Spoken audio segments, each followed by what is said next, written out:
Anyways, yeah, we ain't got no mystique. Yeah, right. You had to buy a magazine, and most of the magazines was lies anyway. But still, it was just we didn't care if it was lies. We still wanted to go get the magazine to see what they say. Girl, gone are the days. Gone are the days. Gone are the days, child. But anyway, we're gonna discuss that. Y'all get in here and get the likes up on the video. Please get in here and get the likes up on the video. I got my I went to physical therapy for my hand. And this clear man was massaging me, and it felt so good. He was so nice. He was so sweet. I said, "Oh, I like him." I forgot his name, but anyway, he told me to put this tape on my hand. He said, "Wear it all day." He said, "And if it feel better," he said, "he gonna give me some more." He's like, "I can wear it throughout the weekend." He said, "If it don't, then just take it off." Now I don't even know what this is supposed to do, but he got it on my hands. You know what I'm saying? So if y'all see that, it's not me trying to make a fashion statement. It's my hands, you know. Nevertheless, let's get into the show. Real quickly, since I'm at home, we could do a little better show or whatever the case may be. But I do want to play. We're gonna start the morning off with a little Webby.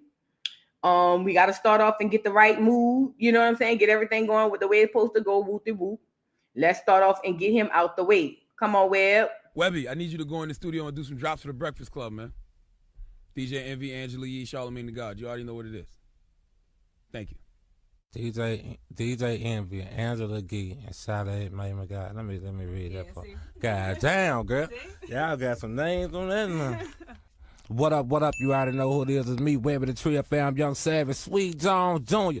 Doing what I do, and I'm doing it with my girl, DJ Envy, Angela Yee. Damn. Hold up. DJ Envy, Angela Yee. And Charlemagne. Man, hold up. Oh, Charlemagne. DJ Envy, Angela Yee, and Charlemagne, the God. DJ Lee. Hold up. DJ Envy, Angela Lee, and Charlemagne McGain. What up? You already know who it is. It's me, Webby the Tree Fam, Young Savage, Sweet Jones, and you rocking with DJ Envy, Angela Yee, and Charlemagne. I don't think I'll never be able to say that right now. I mean, Charlemagne. Hold on, say it one more time. Charlemagne the God. Charlemagne the God. Who that is? The asshole. Come on, you ready? Let's do it. What up? It's me, Webby the Tree Fam, Young Savage, Sweet Jones, and you kicking it with DJ Envy, Angela Yee, and Charlemagne the God. This is the Breakfast Club, baby.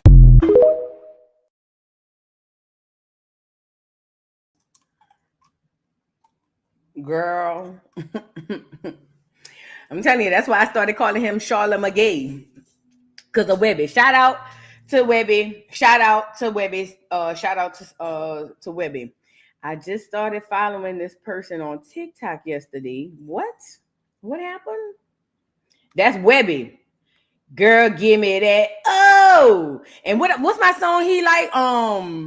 What he got a song that I like. Well, he talking about he don't like the girl. Oh yeah, I love it's him with Gucci. I love wait. What the when he be saying because Gucci got a song like this too. Y'all put it in the chat. Y'all know what I'm talking about. I love the way she pop. I can't think of the name, but he got a fire. Webby is the dog. Do you hear me? Yeah, I love things about her, but I don't love her. I love the way she treat me, but I don't love her. I love the way she eat me, but I don't love her. Boy, when I tell you Webby slide on that song, oh my God. Webby slides effortlessly on that song. If you've never heard this song, please go look it up. Gucci, Webby, who else on that song with them? Boosie. Girl, when I tell you Webby man, watch out. And let me say this too. This is off the cuff, off the point. Let me say this as well. Shout out to New York. Shout out to y'all. But for the longest, y'all thought y'all was well, y'all always do this, but y'all thought y'all was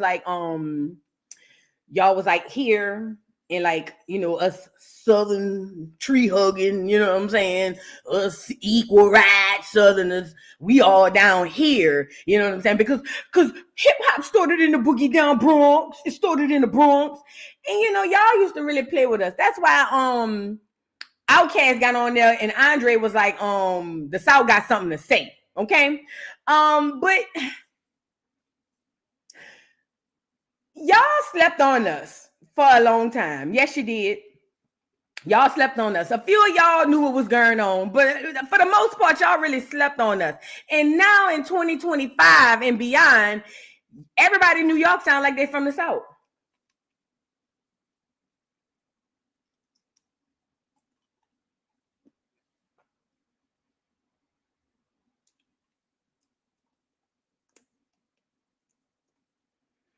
Everybody from New York either got a Southern beat or they rap like they the South. How that go? You want to know why? Because the ingredients y'all made for this gumbo come from the South. That's why. That's why. See, everything got to come back home, and it came on back home, and that's okay. That's okay. But y'all slept. And listen, the South didn't care because we already knew who we was rocking with. The whole South, 8-Ball, MJG. No, put them in the chat. Wayne, but this before Wayne. We put Wayne in that era. We was messing with all the Gucci, Jeezy, everybody out of Houston, UGK, man, we Pimp C. But man, watch out. We had our people. So y'all was up there, 3-6. Oh my God, 3-6 Ghetto Boys. Oh man. Don't get me started with the Ghetto Boys. Listen, Dungeon Family, 3-6, man. Watch out. We was living in a whole nother dimension from y'all. Goody Mob. Oh my God. Yes, Goody Mob. Bun B. Man, we had our own. We wasn't even tripping. Y'all was up there with the rap songs coming on and the DJ talking for like 30 minutes for the song come on, and we just over here like rewinding the beat like double dutch trying to jump in to see when the song gonna start. DJ Clue. And y'all know what it is. And y'all got my mans. And we up in this thing. And God. And and it's like, nigga, shut up and turn the damn song on. Damn. 30 minutes of that before we even get a verse. DJ Envy. And I see my mans in the back. And looking shorty in the front. And you're talking all over the music. DJ Capri used to drive me crazy. Oh, girl. At this point, throw the whole song away. I don't even want to hear it no more. I don't want to hear it. I don't care. I don't want to hear it. I did want to hear it. I don't want to hear it no more. Turn it off. All the way off. I don't want to hear it no more. It's just like, girl, y'all used to. It even be like that on the podcast. Tell me I'm lying. No shade. But every nigga who got a podcast from New York start the podcast off with 20 minutes worth of a song nobody likes.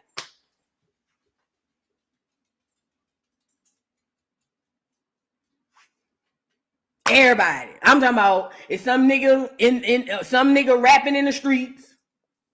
You know what I'm saying? Hey yo. This the podcast intro. That's why I don't like them. I don't like to watch them live. I gotta wait till after so I can fast forward through all of that. Intro. Hey yo, God, I'm on the block and I'm doing it like that. All the way from the front and the back. Yo, I'm like this and that, and they say I don't know why I'm having a bad day. So I'm rolling on the side of back on my girl. My girl say, what? I say you my world. New York on the block. We block the dot. Nigga, shit. Every in podcast. every single one of you niggas on here from New York who got a podcast, starting off with them long ass songs that none of us don't give a damn about. I hate y'all. Fuck you and your family, bitch. I just came to see what was going on with Diddy. I didn't ask to hear your album at the beginning of the doggone the thing. I did not ask to hear your album at the beginning of the pod. I didn't sign up for that. You got the thumbnail said they done caught Diddy down bad. I went clicked on the video so I can get to see what happened down there, because I know you down the street, you in New York or whatever, whoop whoop. And here you go. Hey yo, hey yo, hey yo, hey yo, peace to the gods. Hey yo, hey yo. Hey, yo, I'm with my mans on the block and we having some fun. My mans told me, yo, you could grab the gun. I said, no, brother, I'm a changed man. I'm a Muslim now. I put it in the can. And when I put it in the can, he said, why would you do it? I said, because I got Allah and he know that I'm newest. He know that I rule it because I'm ruling it right. Because I'm riding it with God and he loved me for life. And I told my man, yo, you need to sit down and read some little books and get me all around. And he said, bro, I'm not on that crazy stuff. I'm just, nigga, shut.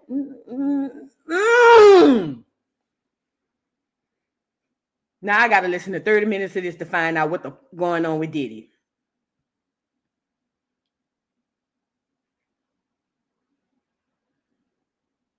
I don't even want to know no more. I'ma just go on Twitter. Don't worry about it. I'ma just go on Twitter. I'ma just go typing in Twitter and see what they say. Don't worry about it.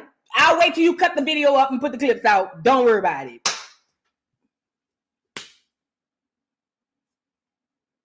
Damn. Girl, should be making me mad. But anyways, I just wanted to say that part. Yeah, now y'all over here sounding like the South, and I love y'all for that. Shout out to my acorns in New York. Kelly said, "Boo rapping like 1984." That's how they be sounding to me. That's how they be sounding to me, girl. Hey yo, they always start off. Hey yo. Hey, yo, Nick, no. Never mind. Don't worry about it. Hey, yo. Don't worry about it. That's all right. I appreciate you. Thank you for your services. I appreciate you. Let's move on, girl. Let's get into this show because this is a time. Thank you for the super chat, Auntie Shay. She says, today is my sister's birthday. She would have been 34. Rest in peace, rest in power, and happy birthday to your sister. Happy birthday to your sister. Shout out to everybody in the building. Y'all get the likes up. Shy, thank you for the super chat. Happy Valentine's Day, boo. Love you some Acorn, my cousin. Yay! Yes, Acorn in the building. Thank you, Shy, for the super chat. T-Day, what's going on, T-Day? Happy Valentine's Day. Thank you for the super chat. She says, good morning, boo. Abundant blessings, young lady. Thank you. And you are always appreciated. You know what I'm saying? You got to know that. Always coming through, making it rain per usual. I make it rain. I make it rain. I make it rain on them hoes. I make it rain. I make it rain on them hoes. Thank you, TD. I appreciate you so much. Always supportive. Thank you so much. Oh, speaking of support, I'm doing Educational Friday at 3 today because I got some things to do. I got some stuff going on. So I'm going to do it earlier. We doing an early Educational Friday. It's not going to be at 5. So if y'all going to be here for that, make sure y'all pull up. It should be about 3:30. It depends on what time I get off of here. Thank you so much for the super chat, T-Day. Thank you. Bougie Thug, thank you for the super chat. Voo, my birthday on Sunday, and I'm from the Bronx. The Boogie Down. Well, happy birthday, Boogie Down. Happy birthday. We're going to be outside Sunday. I'm going to be live Sunday. Make sure you pull up. I'm going to be at the dollhouse. Make sure you pull up. We're going to do the birthday for your Sunday, Fat. Bree, thank you for the super chat. Happy V-Day, boo. I have those same toothpicks. Girl, yeah. I was eating these doggone watermelon. It was getting in my teeth. Girl, yeah. Thank you for the super chat, Celine JB. She says, I love you, Vu. I wish you were my friend in real life. I'm from New York. Shout out to New York, bro. Y'all know I love New York. That's why I be giving y'all a little hard time. But y'all been chilling lately. But tread light. Y'all know how y'all is. But thank you so much for the super chat. And Nikki, thank you for the super chat. I call my baby T to Pop. Now I can't stop. Now I can't sing my little song without doing your cam version. Well, how I go, girl? I be saying anything. How that song go? Soda popping on pop. Girl, shout out to Cam and the New York people. Let's get into the show, y'all. We're gonna start off with let's get the sad news out of the way. Detroit, the guy from Detroit, their kids. So this is what happened. This Detroit woman was homeless and it's freezing up there. And she said that her kids ended up unalived or being found unalived in the car because they froze to death. And she called her baby father to come get the kids. And he said he wouldn't get the kids. Now, this is the thing. My problem is his excuse is she didn't tell me that she was homeless. She just kept saying, get the kids. Why does she have to go to such extreme for you to get your kids? That's first question. Second question, I don't think that he has as much remorse as I feel like a father should. If you ask me, he almost seemed, in my opinion, like relieved, like that's less responsibility for me. I didn't too particularly like this, but we're about to get into this. He's just a disgusting person, and it's just that on that. Because regardless to why she needed you to get the kids, a good father gonna get the kid. Especially if he can. You got a house, go. If she, hey, can you get all right, bring him over here. That's what a good father would do. She wouldn't have to say we homeless and sleeping in the car, which I don't believe she didn't tell him that. But let's get into it. Darnell Curry Sr. wiped away tears while talking with me about his children, Darnell Jr. and Amelia, and the distressing phone call he says he took from their mother, Tatiana Williams, on Monday. I went to the gym. As soon as I got on the treadmill, she called saying, can I make it to the hospital right now? They gone. I was hoping it was a sick joke, but it wasn't. According to Detroit police, 9-year-old Darnell Jr. and 2-year-old Amelia died while sleeping in a vehicle at the Hollywood Casino at Greektown parking garage. Investigators say the cause appears to be hypothermia, a tragedy stemming from homelessness. She says she reached out to Curry, who's the father of 3 of her children. I asked him, I said, can you get your kids for me? I said, I need help. You know I'm homeless. I kept a room this long. I couldn't keep it no more. They were homeless. Had Tatiana ever reached out asking to? No, she did not. All she said was, can I get them? Can I get them just to get them? And can I get them because y'all homeless? That's 2 different things. She said she had been homeless for 3 months. I saw it. That's what I saw, about 3 months, but she ain't never said nothing to me. Nothing. So all them other sob stories, they can cut all that. No, she did not. Curry, who lives in Novi, says Williams never specified why she wanted to drop their kids off to him. She just asked, can I get them for a couple of days? But I told her I'm working and all that, and I'm out here. We're not close to each other, so I couldn't. But she knows all my family is right around the corner from her. Did she reach out to any of your family? No, she did not. And she knows she could have, like we always used to do. He says the last time he held his children was a month or 2 ago, and that they typically FaceTime, moments he will miss. And there's a, police investigation into this. What is it you would like to see come of this? Obviously, nothing's going to bring back your 9-year-old and your 2-year-old. It doesn't even matter to me. Can't get them back, so it's whatever. Darnell Curry Sr. wiped away tears while talking with me about his children, Darnell Jr. and Amelia, and the distressing phone call he says he took from their mother, Tatiana Williams, on Monday. Hold on, y'all. I'm going to let it run back because I got to answer the door. But hold on. I'm going to let it run back one more time. I got to see who at the door. I went to the gym. As soon as I got on the treadmill, she called saying, can I make it to the hospital right now? They gone. I was hoping it was a sick joke, but it wasn't. According to Detroit police, 9-year-old Darnell Jr. and 2-year-old Amelia died while sleeping in a vehicle at the Hollywood Casino at Greektown parking garage. Investigators say the cause appears to be hypothermia, a tragedy stemming from homelessness. She says she reached out to Curry, who's the father of 3 of her children. I asked him, I said, can you get your kids for me? I said, I need help. You know I'm homeless.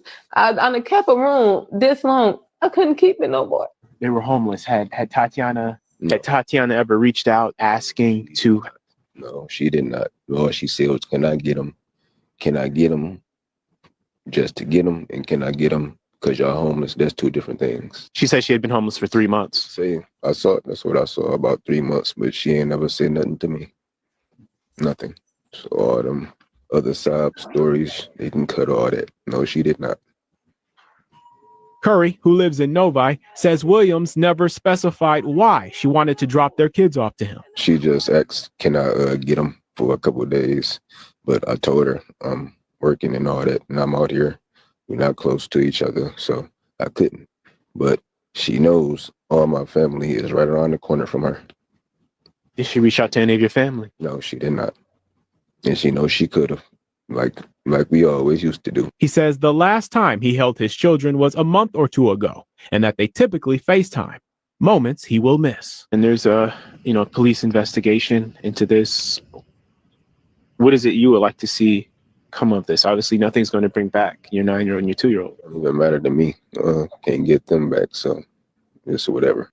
Darnell Curry Sr. wiped away tears while talking with me about his children, Darnell Jr. and Amelia, and the distressing phone call he says he took from their mother, Tatiana Williams, on Monday. I went to the gym. As soon as I got on the treadmill, she called saying, can I make it to the hospital right now? They gone. I was hoping it was a sick joke, but it wasn't. According to Detroit police, 9-year-old Darnell Jr. and 2-year-old Amelia died while sleeping in a vehicle at the Hollywood Casino at Greektown parking garage. Investigators say the cause of... My apologies, y'all. My apologies. This doggone man out here selling stuff. I can't stand that. Anyway, so let me say what I have to say about this. I don't believe at any point that girl never told him that she was homeless. I think that she definitely told him she was homeless. He don't care. He really does not care, in my opinion. Yeah, he looks very unbothered. He looks like, listen, why would she be calling you, constantly calling you, asking you to get him without mentioning the fact that she's sleeping in a car? It doesn't make sense. Nothing about that makes sense. If the girl kept calling you, even if she didn't tell you at first, at some point, if she kept calling you to come get them kids, it was probably because she was desperate and was like, hey, come get the kids. And then he will holler, oh, she could have dropped them off by my mama's house, by my family house. They live right around there. He did not care, in my opinion, about those kids. He did not care. Yes, and they are both to blame. And you know what's crazy, Ms. Black, you say that because they are both to blame, because I'm thinking, shouldn't she get a neglect charge for leaving her kids in a cold car? Why didn't leave the car running or something like that? But then she's homeless. Is that something in her? Like, can she control that? It's neglect, I guess. But still, she could have turned the car on or something. They both, if you ask me, is the problem. Yes, absolutely. But I think her situation may or could be different if, in fact, she really is homeless, because, I mean, they got to stay in the car. I don't know. It's all crazy to me. I think both of them need to go to jail at this point. They ran out of gas.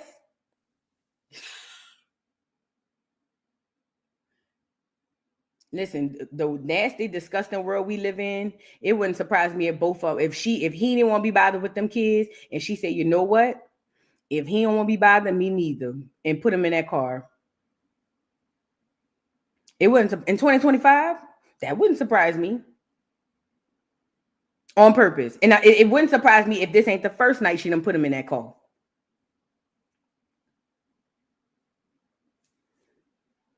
It wouldn't surprise me. Because that's the time we living in 2025. Yeah, somebody said that means her family ain't fool with her neither. Absolutely. Like, where your mama, your cousins, your son, nobody couldn't just take the kids, even if you just have them spend the night over there, not during the day. Now, even if you just say, hey, let them stay there overnight, and I'll pick them up first thing in the morning. Like, that's disgusting. It wouldn't surprise me, though. I'm telling y'all, it would not surprise me. None of this would surprise me. Because let me tell you, this is what I know. A lot of women will neglect their kids or do stuff to their kids because of the daddy. So I may be way off, but I don't know. Thank you, Carol Foster, for the super chat. Hey, boo, you got me cracking up. You be having us cracking up in my home office during the day. We look forward to watching New York in the House. Shout out to the office and New York. New York. Concrete jungle, where dreams are made of. Shout out to New York and the heavy coat people. Shout out to the heavy coats up there in New York and the heavy boots, the Timbs and the coats. Shout out to everybody up there. Tell everybody in the office I say, hey, y'all. Hey, y'all. What's going on? B Cutter, thank you for the super chat. Shout out to Nisha Latrice. I know she's watching. Is that the lady name? The lady who that happened to her kids? If she watching and if she won't come up, if you on here, Nisha, and you won't come up and explain, I would sure love to have you because something in the milk ain't clean about all of this. Thank you so much for the super chat. Sean, thank you for the super chat. He's full of it. So in 3 months, he didn't go visit his kids at a house. I want to cuss so bad, but YouTube won't allow me to.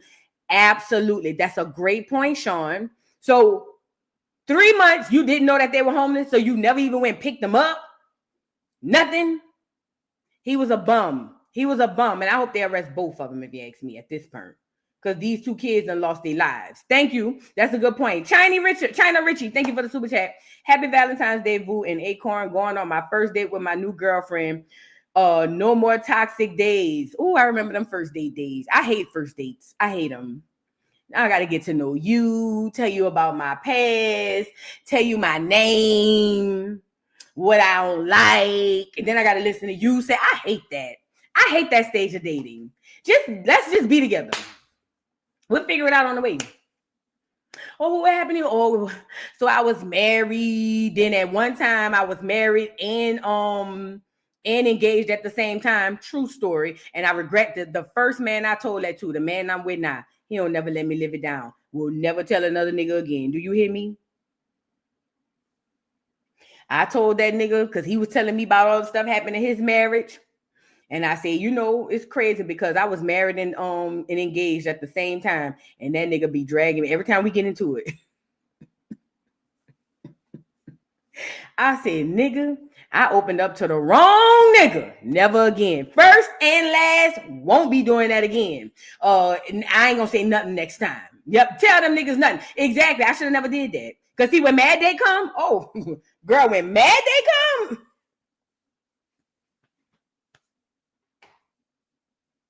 okay.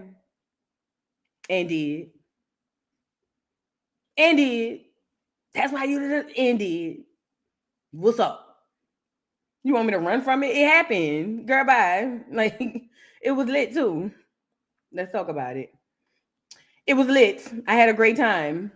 It felt rushed. It was a rush of, I don't know what's gonna happen coming over me. You know what I'm saying? And the fiance didn't know about the husband, and the husband didn't know about, well, the husband may have known about the fiance, but the fiance damn sure didn't know about the husband. That's a story time for another day. We'll get into that. Joseph Galloway, thank you for the super chat. The father's actions are inexcusable with his hypothermia, with this hypothermia incident. Absolutely, without a doubt. Absolutely. It's disgusting. It's disgusting. T-Day, thank you again for the super chat, T-Day. I appreciate you. Thank you again for the super chat. Wait, let's make it rain for T-Day. Hold on. Let's make it rain for T-Day. Where my thing at? Oh, Lord, girl. Thank you, T-Day, for the super chat. I make it rain. I make it rain. I make it rain on them hoes. I make it rain. I make it rain on them hoes. Thank you. She says he hadn't seen his children in 2 months, but he cares so much. Calling it sob stories, low down, dirty mother. Yeah, he did say, she calling me with the sob stories. There's a special place. I'm telling you, it's giving me, he won't be bothered with them kids. She got tired of wagging with him possibly and was like, well, it happens. And I'm not saying that that's what happened, but I'm just saying that's what it's given. Thank you, TD, so much for the super chat again. Thank you so much. Dimple Pop, thank you for the super chat. My city down bad, frozen kids, Naziah Harris, Lions lost in the playoffs. Fat ass Dank the rapper want everyone to accommodate her. I'm ready to move. Why did you just run down that list like that? I didn't even think about Detroit being in the news like that much, but now that you say it, oh yeah, and don't forget, you forgot one, Dimple Pop. Big Meech. Oh yeah, see, you forgot the big one. You forgot the big one. The big one, Dimple Pop, Big Meech. You should have started with him. Big Meech bigger than, well, not Naziah Harris, but I'm just saying, you should have started with Big Meech, but it's a lot going on down there in Detroit. Shout out to Detroit, Motown. I'm from Detroit, Motown. So you can Watusi your monkey ass back to Mother Africa if you want to. Let's get the clip on here. I don't know why that just came on my head when you said Detroit. I'm from Detroit, Motown. Get him up here. You talk more shit than a little bit. Back to Mother Africa. That's bullshit. Without question, we are all Black Americans. You do not know a goddamn thing about Africa. I am from Detroit, Motown. So you can Watusi your monkey ass back to Africa if you want to.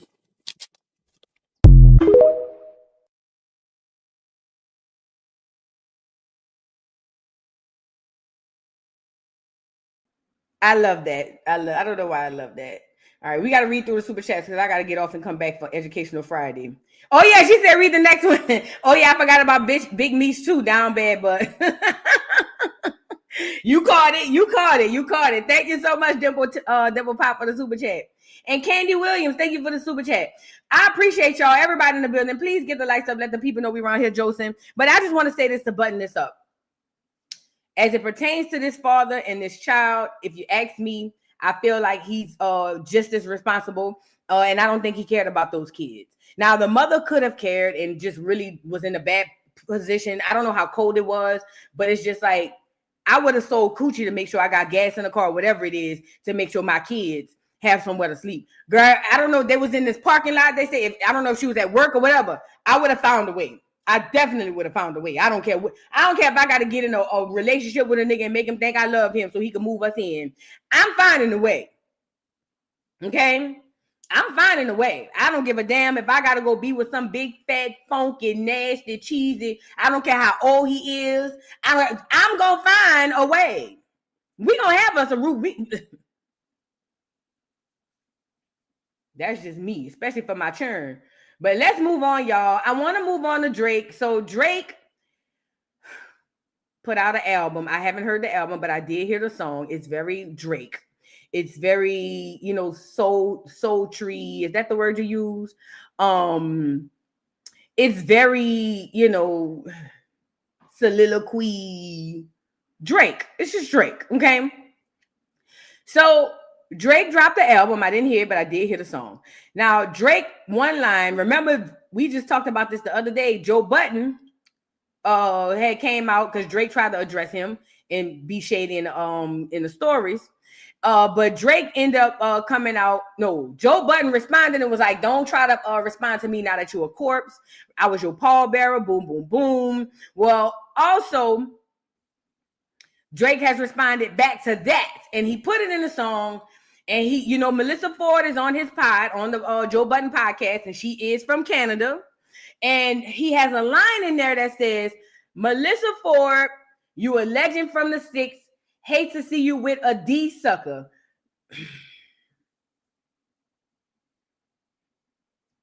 That's what he said. Now, Joe gonna get on the pod and respond and da-da-da-da. But, I just think that him even going at Joe Budden is just so lowbrow. And the reason being is because, don't get me wrong, Joe Budden does review hip-hop and all that, but them young dudes got it now. Act Nasty Ass and all of them got the hip-hop. Why are you responding to Joe? Like all the people you should be responding to, you respond to Joe Budden? Wonk, wonk. Like, it's just, I guess Joe Budden gonna come out and do another response because he put it on a wax. Joe, please don't rap because we don't want to hear that. You know what I'm saying? Please do not put it on wax. Put it on the pod, not on wax. But neither here nor there. She used to mess with Drake. Tanika said she used to mess with Drake. It sounds about right. It's just like, chill, bro. Just chill. Just, That's weird to me. But that's Drake. If y'all, they say the song doing good. They say the album is good. I never heard it and I'm not gonna hear it. I only heard that song because I wanted to get that line in context.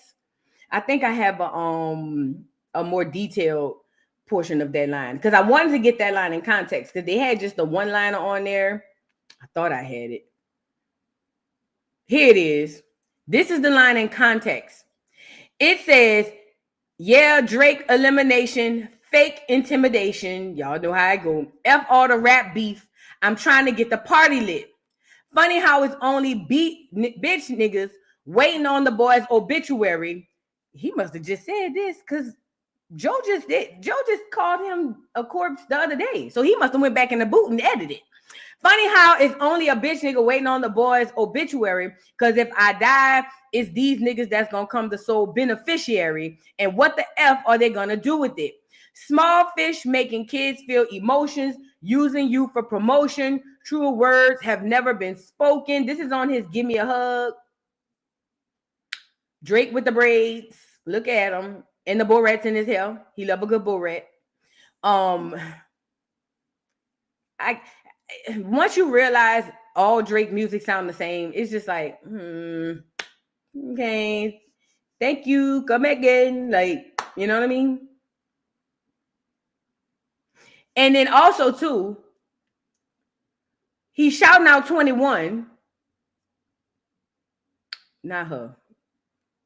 Look, now mind you, both of those are tethers, 21 and Drake. And you know, 21 came out and said he gonna have his last name, his back or whatever. And he says, 21 Savage, you the only nigga checking on me when we really in some shit, brother. That's one of the lines on Give Me a Hug. What type of nigga write a song called Give Me a Hug? Let's start there. I don't like this. Wig braids, girl, y'all is crazy. You know, he's just two tethers of a feather flocking together, if you ask me. I don't know how 21 get all this street cred, but whatever. They can stay together, if you ask me. Then it was, I keep my Grammys on the floor in the ladies' room. Yes, my bathroom has a ladies' bathroom. Drake.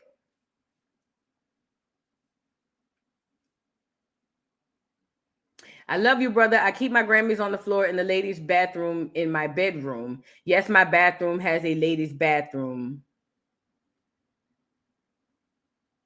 And there you go. So he went from take care to give me a hug. Poor thing. He's got a ladies' bathroom in his bathroom. I mean, it's convenient. I wish I had a ladies' in the male's bathroom. Well, I do have multiple bathrooms, but I'm saying in the bedroom, that would be convenient because I like having my own bathroom space.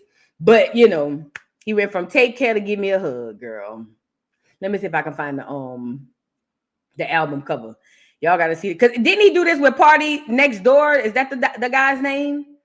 He did it with, who is Party Next Door and P&B Rock the same? Here you go. That's the album cover.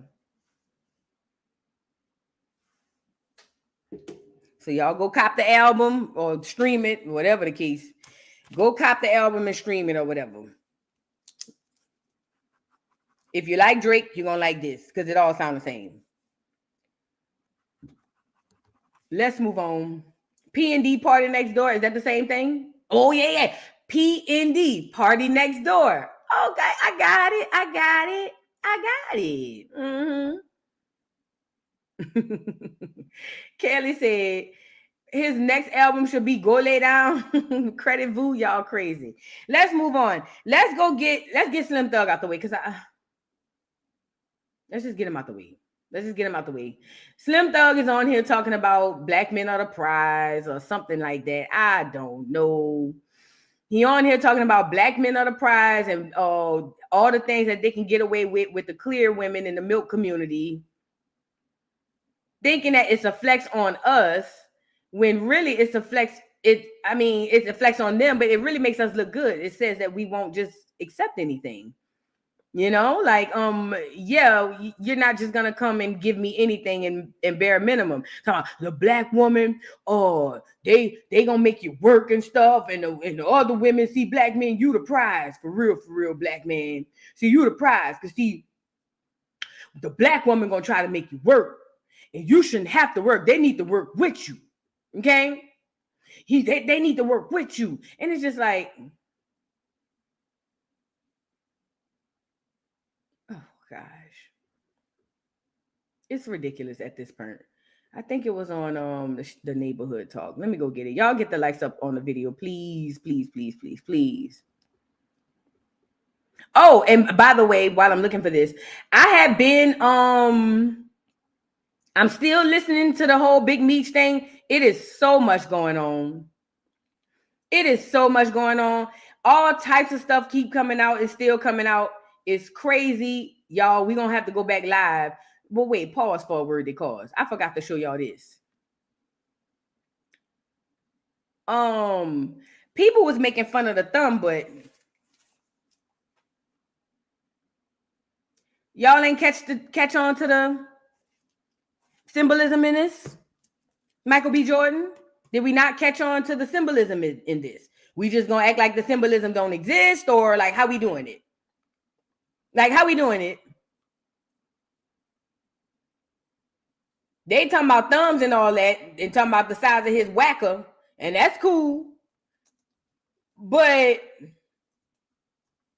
what we doing? We're not gonna talk about the symbolism in all of this.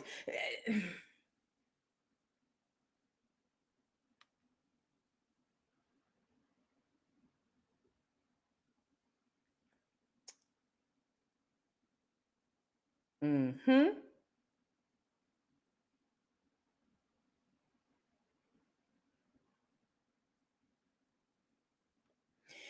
Yeah. Shout out though. If he become this major big blockbuster thingy thing, and he's just like the next Denzel, you saw it here first. All right. Yeah, that's weird. That's really, really weird, actually, if you ask me. Let's get into Slim Thug. So Slim Thug had this to say about black women and black men being a prize and all this crazy raggedy stuff. And he looked so bad. Check it out. Black men, we are the number one wanted man on earth. You are the number one wanted man on earth by all races of women. Snow bunnies, whoever races outside of black women are gonna give it up to us. We don't have to play no games. Like we go somewhere tonight, hey, we talk because they look at us like, ooh, you know. Black women tend to do obstacle courses. Even if you ain't got no money, you are still the king of the earth. We are the most dominant gene on earth. If we busting any girl, it's the baby is black. Even though we want our own black women tend to put us through obstacle courses. Right? Not bad. Black. Let me stop him right there. The biggest misconception is just because a black man has a baby, that means the baby is black. That is a lie. That is not true. First and foremost, it takes two black people to have a black baby. Let's start there first. Only a black person and a black person has a black child. Anything else is a biracial child. See, there's a whole category for those people. But it's not a black child. Let's start there first. Secondly, if we are to give who has the more dominant effect on having kids, it will come through that mitochondria gene that the black woman has. Because see, the Y chromosome can be passed down from father to child, but it can change, right? It can go from the father one way and get to the child a whole nother way. But that mitochondria DNA, that E gene, that's the only thing that's never changed from parent to child. Okay? So let's just say that part out loud. And again, this is not to flex because again, like I said, only a black mama and a black daddy make a black child. Period. Only a black mama and a black daddy make a black child. Anything other than that would be a biracial, a quadroon, octoroon, all that BS from the past. Oh, you're your daddy's seed, you're your daddy's father. Stop it. It's not scientifically proven, okay? I just wanted to air that out or clear that up for that matter. Black women like you gotta wait. Oh, we celibate. Oh, you gotta marry me. Oh, you gotta buy me something. Oh, you gotta do this. You gotta do that. White women ain't asking for nothing. Why do men who like a lot of white women be real? Black women, you gotta do this. Black women, you gotta do that. Black women, this is how you had the cigarette. Because with black women, they want you to do this. Black women, they want you to do that. Black women, they want you to get a job. Black women, they want you to take care of yourself. Black women want you to have money in your pocket. Black women want you to take care of your kids. Black women want you to go to the store. Black women want you to put clothes on. Black women want you to take a bath. Black women want you to... Because black women want you to know how to talk. Black women want you to know how to read. See, that's why I can see we the most wanted, because black women want too much. Black women want you to know how to write and sign your name. Black women want you to know how to build up your own credit. Black women want you to know how to cook your own food. Black women want you to know how to make enough money to buy your own car. That's because black women be wanting too much. Black women just be wanting too much. It was the hand for me. Black women just, no wonder the clears love you, because a black woman don't want you doing this. Black women don't want you doing this. We don't like that. We don't like that. We don't like a man who have our mannerisms. We don't like that. We don't like this. We don't like that. You should have added that in. We don't like this. Because black women want you to do too much. Black women want you to be able to already have an apartment before they meet you. Oh, you gotta wait. Oh, we Sullivan. Oh, you gotta marry me. Oh, you gotta buy me something. Oh, you gotta do this. You gotta do that. White women ain't asking for nothing. Homing you up. We don't have to argue. They gonna go, because they look at us like, oh, this is I just wish I could have one for myself. Not just white women, all women. Y'all gonna have to let y'all motherfucking guards down, man. You need to give it up. You might have to help it get to the bread. You gonna have to give it up at least, though, because we ain't waiting, because we know all the other women want us. And for the easy, everybody know that. Your son know that, who went to college.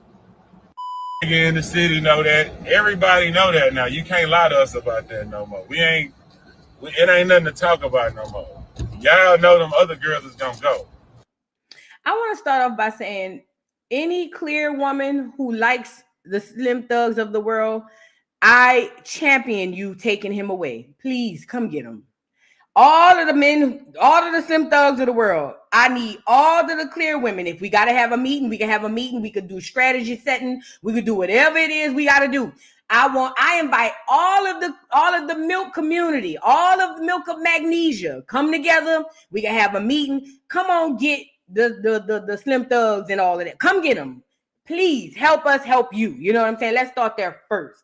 Secondly, see, this is where Slim got it all messed up.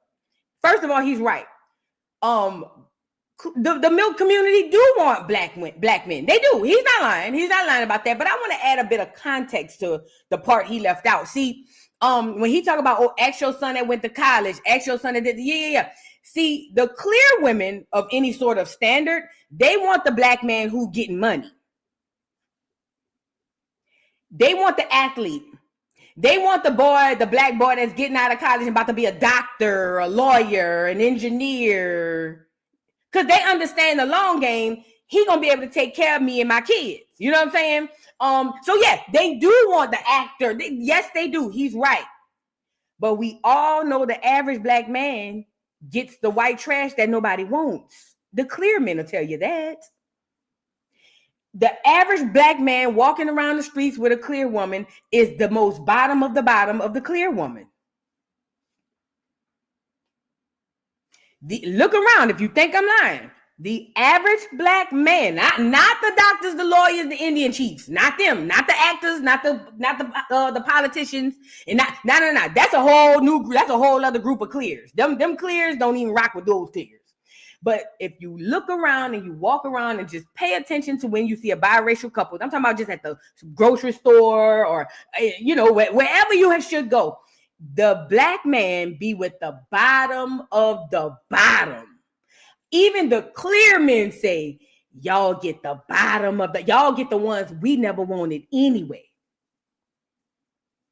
So, but nevertheless, I employ all the black men who love black women. I mean, love clear to the milk community. I think that they should just go over there. I don't understand why black men keep making these announcements.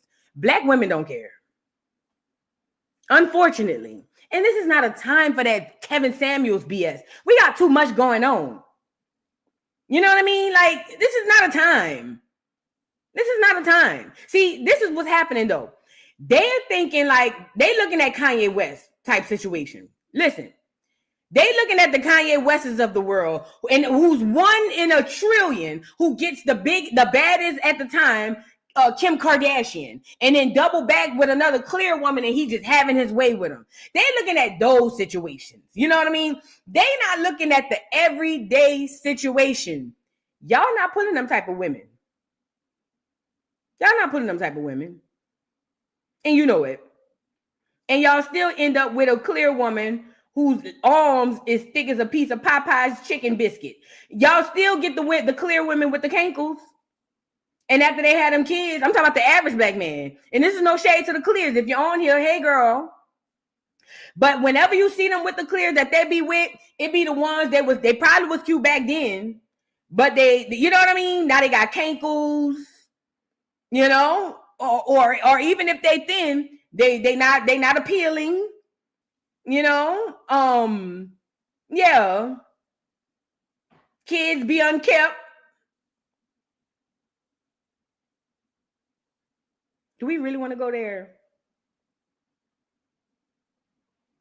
Do we really want to go there with crow's feet? Yeah, oh yeah, because the crow's feet come at about 35. Do we really want? Stop it. Stop it. Let me tell you something I learned, and because I'm about to move on. Let me tell you something I learned. I've seen black men in places with clear women. And to be honest, they be looking at me to see if I'm noticing them. I be seeing them because they looking at me. And I don't, and listen, it could be for 2 reasons. One, I'm about to flex on her, or at least that's what he think in his head. I'm about to flex on her. Or 2, I really want to be with that, but that don't really like me. So I got to still, I'm going to go with the latter because I'm a bad bitch. You feel me? So I'm going to just go with the latter. Boost my ego. Tap my own shoulders. But for real, when I be seeing biracial couples, it be because the dude looking at me first. Y'all know how I feel when somebody's staring at you and you just get a feeling about it. So then you look up and they already looking. That's what it be. Bye, Slim Thug. I don't even know why I even brought you on here. Bye. Bye. No in sync. Let's move on. Gilly the kid. Y'all get the likes up. Get the likes up on the video. Gilly the kid. He said he the king now, but we just don't still call him the kid. Live your dreams. Thank you for the super chat, Boo. I'm hot watching the news. The dude talking. She says, I want to fight him. He just don't care at all. People, if some call and say, come get your kids, go get your kids. Absolutely. That dude he ain't worth a dime. He's not worth a dime. He's really not. He's really not. And he go, you know, one thing about the Most High, he sit high and look low. And the law of nature, the way that dictates is, it's gonna come back. Don't worry about it, Fat. I don't know how it's gonna come back, but it'll definitely come back. You got to know that. You don't get away with that type of stuff. You know what I'm saying? So Gilly the kid. Oh, I think I have this already. So Gilly the kid does an interview with Uncle Shay Shay. You know, he be having the people around there. And in this interview, Gilly talks about his son and his son being unalived. Now, we all know that, unfortunately, his son, what is his name? Cheese? Mac and Cheese? What was his name? I can't remember. I'm not being funny. But Gilly, hold on. Gilly, Gilly's son passed, and then he signed $100 million for the podcast. It's just a coincidence, though. Don't worry about it. So, neither here nor there. He talks about his son passing and about the person who unalived his son actually being unalived too. Now, mind you, they were high school kids. Apparently, the boy played basketball and was and had good grades and stuff. I don't know. But he talks about this on the pod, and he talks about how, you know, it's all messed up. and the boy got popped 17 times or something like that. He also talks about in this interview, he also talks about Charleston White, because Charleston White has said some real disparaging things about his child, or really about him and his child, and we're gonna get into that. So y'all get the likes up on the video. Let's start with him talking about his son getting unalived here recently, or his son's murderer being killed. I might as well just say the word shit. I ain't gonna get monetized no way. The son, his son's killer being killed and shot 17 times. Y'all get the likes up on the video. Hold on, let me back him up. I just read, I saw about the 17-year-old basketball player, straight A student. Am I wrong, Gilly? It used to be like the athletes, they got protected. Right. Nobody touched them. Hey, he good now. He gonna be what we, they're gonna be talking about the block. He from the block, he got out. They protected those guys. What happened? That's who killed my son.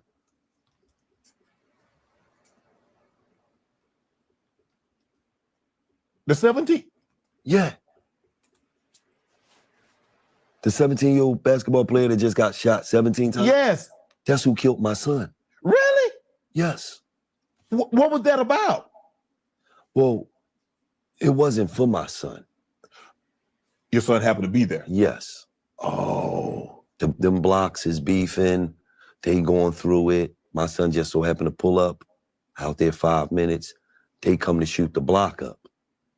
My son's not from that block. He don't, you feel what I'm saying? Yeah. He just so happened to be in the wrong place at the wrong time. All right. So unfortunately, his son got killed, and that's so unfortunate. But he's gonna go on to talk about how his son was in the streets, and he wanted to try to get his son out of the streets, but his son just wouldn't listen. I want to find that real quick before we move on, because that's very pivotal. Because this happens with a lot of parents. They tell their kids, "Hey, leave that alone." Because I've seen a bunch of other these kids that done got popped like that, and he basically saying, "Look, hey, bro, you got to leave them streets alone." Boom, boom, boom, boom, boom. Hold on. And he said his son wouldn't listen. Y'all know how it was, but let me tell you something.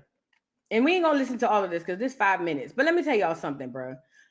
A lot of these kids are hard-headed. Some of these kids don't listen. But honestly, I felt like Gilly fostered an environment where he promoted that too, because he had all them drill rappers at his podcast. And even though Wallow would try to talk some sense into them, he fostered an environment where that stuff was okay. The music is driving and was driving the kids to unalive each other. They were literally connected together. So for Gilly to tell his son to stay out the street, but then promote the music that puts his son in the street, and I'm not blaming him, but I'm just saying he telling his son to stay out the street, but then you promote an environment and foster an environment where the music that promotes the kids to be in the street is there. Then you wonder why your son looking at you like you can't tell me nothing. Because I'm pretty sure his son felt like this nigga a hypocrite. How he gonna come tell me? And I'm just guessing.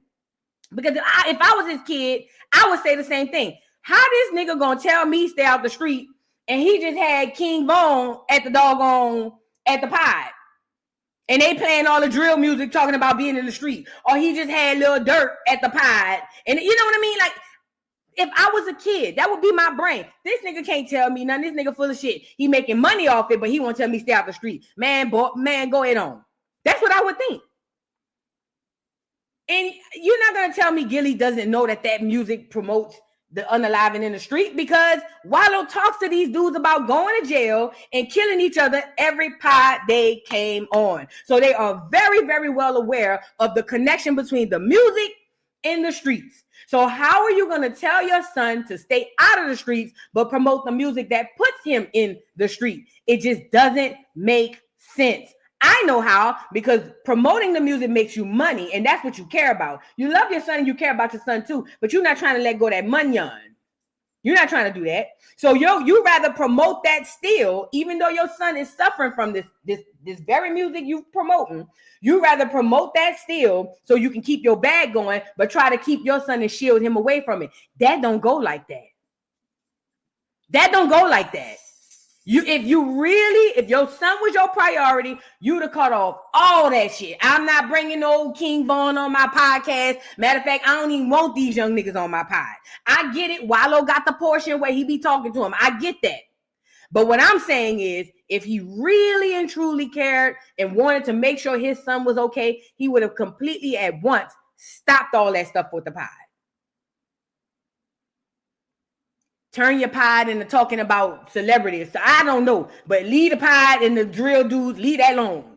Because I need to make sure my son lives. I need to make sure my son sees that I'm not just telling him what to do. It's not that do as I say, not as I do type of parent no more. Because these kids have got more access to internet and to information. You can't, like your mama would say, do as I say, not as I do. You didn't know if your mama was outside doing whatever she was doing back in them days. It don't go like that. You got to pick a side and stay it. It's just, you got to pick a side and stay there. Let's get into him talking about how he tried to get his son to stop. You know what I'm saying? So I'm not going to sugarcoat none of that shit. I wish we didn't even have the best relationship when he passed because he wanted to be a street. And I didn't believe in that shit. I didn't subscribe to that shit. Yes, you did. But other than that, it ain't about cheese no more. Cheese ain't here. No. You absolutely believed in it and you absolutely subscribed to it. Even if you feel like in your heart you didn't, your actions showed otherwise. And this is a lesson to all parents. Your actions showed otherwise. Your actions showed that you is promoting. You live for this stuff. You just had King Von. I'm pretty sure your son that. Come on, man. Come on, bro. It's about me saving somebody else's life and letting them know that you can die out here. Somebody will blow your brains out playing out here and thinking this shit is not serious when it is. So what do you want to do? Do you want to live life? You want to be here for your parents, or you want to subscribe to this fake ass street shit and get the melon knocked out, get the seeds knocked out your watermelon? Because that's all that's going to happen. Because it ain't no successful drug dealers out here. It's not no successful criminals out here. No, they die and they go to jail. So if you want to be in jail for the rest of your life, that's cool. If you want to get the seeds knocked out your melon, that's cool. But I'm here to tell you that's what's going to happen. How did your son get involved? How did Cheese get involved in that life? Because at this point in time, Gilly, you made a name for yourself. You got bread. Well, you got to understand. And I can only tell the truth being a follower. Plain and simple. Being a follower. Let me stop here too. I want to make this clear. I believe that Gilly loved his son. I believe that he didn't want nothing to happen to his son. I also believe that what he's saying about his son being a follower is so true, because y'all don't understand. Social media has created so many followers. It's not, peer pressure is so different now. They don't have to do peer pressure because everybody's following. We thought we had leaders back then. The leaders we did have, if we had this many, now it's down to this many because everybody's following. Follow me on Instagram. Follow me on Twitter. Follow me on, you see how that subconscious work? But neither here nor there. If Gilly had a hold on his son and they had a relationship for real. I'm not talking about like that's my son, he come over, spend the night, blah, blah, blah. No. If you and your son had a cohesive actual relationship with communication, with bonding and all that stuff, the streets wouldn't have been able to sway your son to do that. Fact. I'm not saying that it's impossible. It's improbable. I'll use that word. It would have been more improbable for him to go down that path because he know I got to see my daddy. I got to be up under my daddy. My daddy ain't going, you feel what I'm saying? So it's giving to me, and again, I believe that Gilly loved his son. I do. I swear I do. I believe Gilly loved his kid, and I believe that Gilly was hurt when his kid died. I believe that. However, children only go off of when you go, think about as an adult, You rarely remember what was said to you or was said unless it was something gross and egregious. As an adult, think back right now in your head. Everybody in the chat, think back in your head. When you think back to your childhood, you think of more actions than words. You think about that time, and I'm just giving an example. You think about that time my mama went out of town and we had that party. You think about that time my mama came down to the school and whipped my ass. You think about that time my mama found out I had a boyfriend and she popped me in the head. You think about actions because that's what sticks. The words, unless it's something gross and egregious, you do not remember words when you think about your childhood. You typically think about actions. Why is this important? Because Gilly was saying one thing and doing another. Gilly didn't have, in my opinion, from what it seems, it didn't seem like he had a very real close relationship with his son. Because I feel like if he did, he would have had a better chance of getting to his son. Just me speculating and guesstimating. I don't know these people, but I'm just saying, this is why it's important that we have relationships with our children. This is why. But I'm about to let him finish, and then we're going to move on. Wanting to subscribe to some shit that's not really you. And that's most of the kids out here. Yep, facts. He right. Most of the kids in the suburbs subscribe to shit that is not even really them. Yep. And then they got to prove themselves. Well, I don't believe you. You grew up in the suburbs. I don't believe you tough. So what you going to do? You going to prove yourself?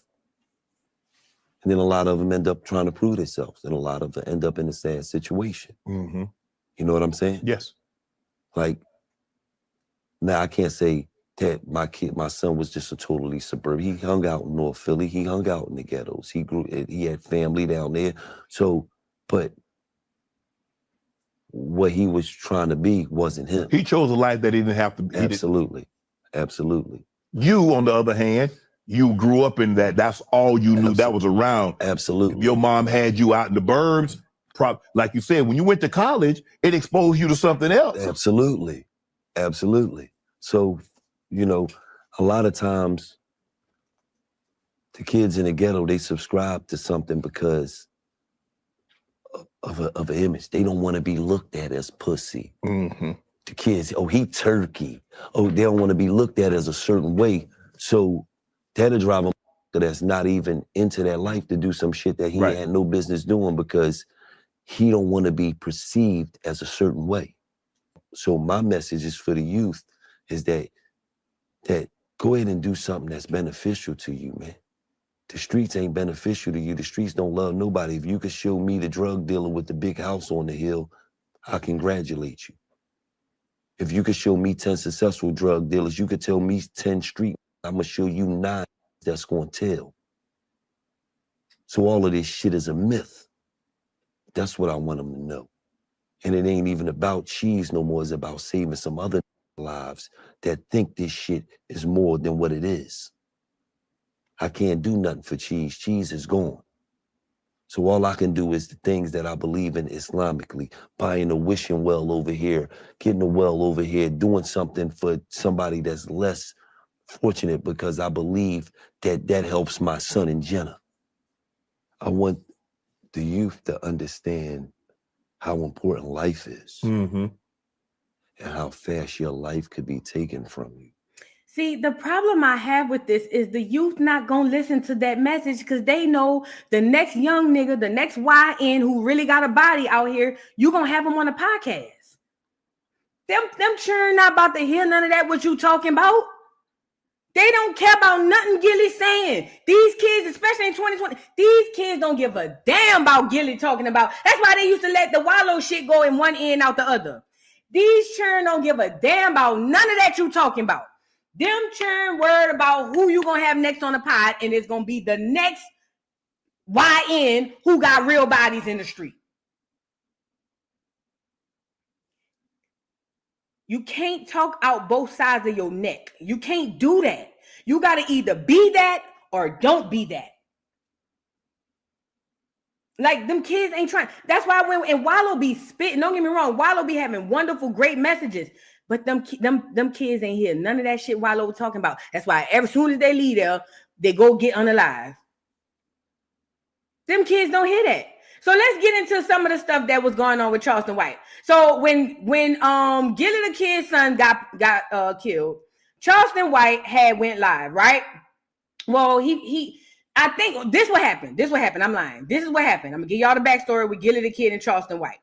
So Gillie the kid, there was a kid named Tuka. Y'all ever heard the phrase smoking on Tuka? There was a kid in Chicago in the middle of the drill rap that got killed by some other kids. They was riding that highway smoking on Tuka. Not only that, there was another kid who I guess he witnessed a murder or something, and his mother brought him down there to testify. The dude had a popping song at one point, and Gillie the kid was the one on here saying, don't nobody work with him. He a snitch. 14 years old. This was a 14-year-old kid who had a viral sensation hit. They found out he had ratted on some man who killed another person, but his mother brought him down there to snitch. Gillie got on here to a child and was like, he disrespected the code. He didn't do the code. So yeah, no, don't buy his music. Don't stream his stuff. And the people really stopped streaming his stuff. Even smoking on the Tuka thing. He had Vaughn and them, all them in there hollering, smoke on Tuka. Remember, actions are different from words. Remember? So when Gillie's son dies, Charleston feels like, basically, this is what you get for what you promote. And then he also calls him a hypocrite because he like, you want people to have sympathy for your son, but you ain't have sympathy for them niggas when they was on your podcast talking about smoking on Tuka. Y'all niggas was playing smoking on Tuka, and that's another girl. I mean, another child. Let's get into one of the things that Charleston White had to say. Hold on. They mad that I'm saying fuck somebody dead, but they wasn't mad when they were saying fuck your baby. So I'm mad. I know, right? When they were saying all this about your baby, what was you doing? You was pleading and crying. Yeah, to get them to stop. You right, brother. And to this day, ain't nobody apologized to you. That's Tuka Mama. Gillie, Jay-Z, nobody from the industry have called and tried to make it right with you. Not at all, bro. So they better not say nothing to me till they make it right with you. Thank you, brother. I love you so much. I love you too, mama. They better not say a motherfucking thing to me till they make it right with you, mama. I understand, bro. That's right. Ain't nobody apologized to me or reached out or nothing. That's all I wanted, mama. I'll call you later. Okay. All right. My nigga, don't y'all say nothing to me. So this is what's happening. That's Tuka's mama. Remember, the whole thing was smoking on Tuka. Grown ass men in the industry, like he said, Jay-Z, Gillie, they smoking on another child, bruh. It's one thing y'all smoke on your ops, they grown. A child, this is what he was saying. That was Tuka Mama. That's what we were talking about. I don't want no nigga to say nothing to me until they apologize to you. Look. Don't y'all say nothing to me. So now, go ahead. Get in touch with her and talk to her, nigga. They slaughtered her baby and rapped about it and made millions. They got a mural of King Von and Wally and Gillo laid next to them demons and admired them, homie. Facts. Don't say nothing to me. Y'all make it right with that woman. Oh, shit. They made millions. Don't say nothing to me. With that fake ass shit. With that fake ass, y'all fake. And I came to show the hypocrisy. Of you black motherfuckers that call y'all loving hip hop. I came to shame. And I've been shaming you niggas. I've been shaming the rap game, nigga. I exploited the weakness of this shit, nigga. I'm the new Tupac, nigga. I'm the new motherfucking Pac. And I own this shit. I own this motherfucking internet, nigga. I can't be canceled. I'm the people's champ. If my son get murdered in the streets, wearing Michael Michael Jordan tennis shoes with rap songs and rap videos, and I'm gonna feel like I failed as a goddamn father. I'm gonna change my life. I'm gonna turn away from the man I was before my son died, and I'm gonna resurrect a new man as a pain in my heart. But I'm not gonna hold on to no snitch. I won't even give a fuck about no snitch, and I need somebody to help solve my son's murder. Let's go to this one because I got another video to show y'all. For that look, and I just want to say, if it was a nigga like me out there, you would have justice. Because it's a nigga like you out there, your family suffer with no justice. No snitching, remember? Remember you were pushing no snitching for that little kid, Pop Hunter? You didn't know later on, 2 years, 3 years later, your son was gonna be murdered and killed. And because they put the no snitching down, your son's murder is unsolved, nigga. An unsolved murder, cause the streets doing this with your son. And from what I heard, it ain't been no get back. Ain't nobody been, ain't been no get back. The niggas who killed your boy still living, breathing, fucking, calming, farting, sneezing, coughing, and going to bed and waking up living life, nigga. And you still in agony. And I just want to say, if it was a nigga like me out there, you would have justice. Because it's a nigga. So that's Charleston White talking about, remember, that's the little boy named Pop Hunter. Pop Hunter had a song, giving y'all context. Pop Hunter had a song and it was going viral. It came out that Pop Hunter at 13, 14 years old, his mama brought him down to the police station and basically said, and told him to tell the police what he saw. He witnessed a murder. His mama at 13, 14 years old brought Pop Hunter down to a police station and said, tell them what you saw. So the little boy did that. Fast forward, Pop Hunter has a viral song on the internet. Gilly, a grown-ass man, came out saying, don't nobody support the song, don't nobody repost the song, because he a snitch. So what Gilly is, what Charleston is saying is, the reason why you haven't found the person who unalived your son, or the reason why at the time you hadn't gotten any justice, because you promoted the no snitch. Remember? You told that kid, you told people to cancel that kid because you, in your eyes, he snitched. That's why this is what Charleston was saying back then. Hold on. I want to show you another thing. So mind you, they go back and forth with this, back and forth, back and forth. They stay going back and forth, stay going back and forth. It's almost like they just not going to get it together.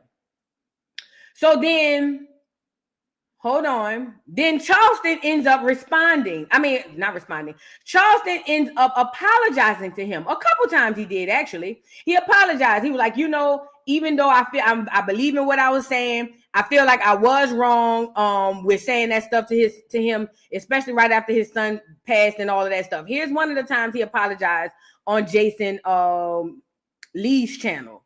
Now he's apologized on a few occasions that I know. And again, he didn't feel like his message was wrong. He just felt like what he did and how he did it was wrong. So look. Hold on, before I blow this countdown. Okay. I ain't finna go to another. Well, I can't grow older. I know I'm wrong. So I ain't gonna know I'm wrong and continue to be wrong as a man. Gilly, I apologize, my nigga. Oh. Yeah, I know I'm wrong. I told y'all, and it didn't feel good. But because I felt like he hurt me, hurt people. But I ain't hurt, man. I got a birthday. I'm blessed. For me to keep getting the blessings and not block my blessings, I'm making a public apology, no matter if you accept it or not. I ask for your forgiveness. Because I don't want to be wrong at 47, and I've done something at 46. I ain't gonna lie, during this whole interview, the only one thing I was hoping you were gonna do was that. You brought the cake. The cake made me reflect.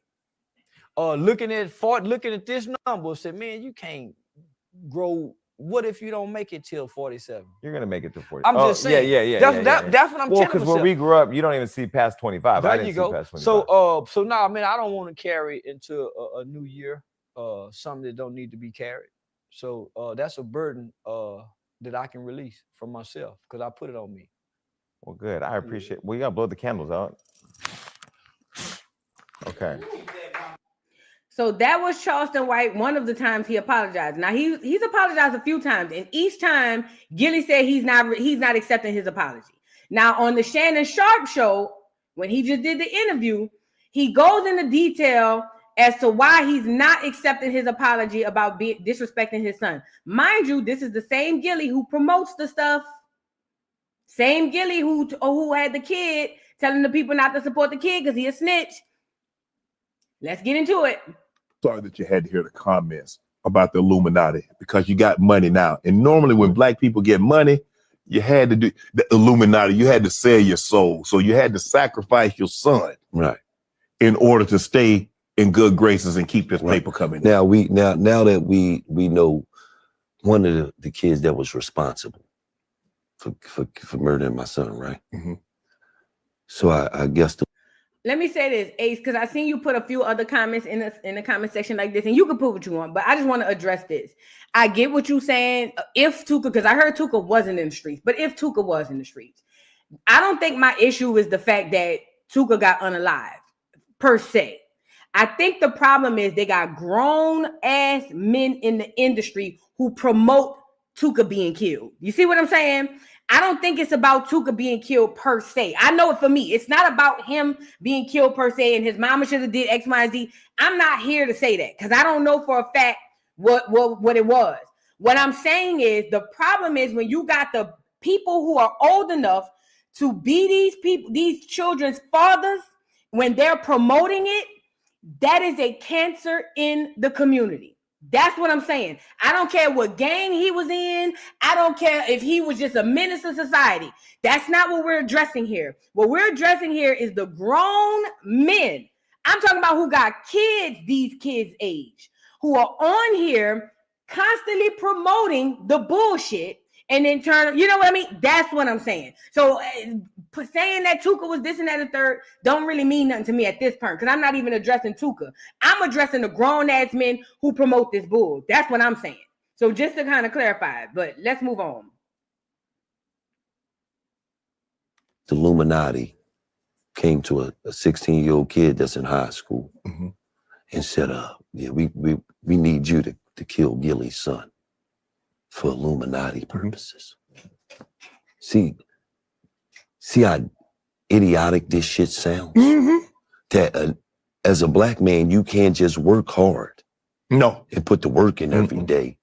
And blessings come from that you got to come from somewhere else. Right. So I don't pay that shit no mind, man.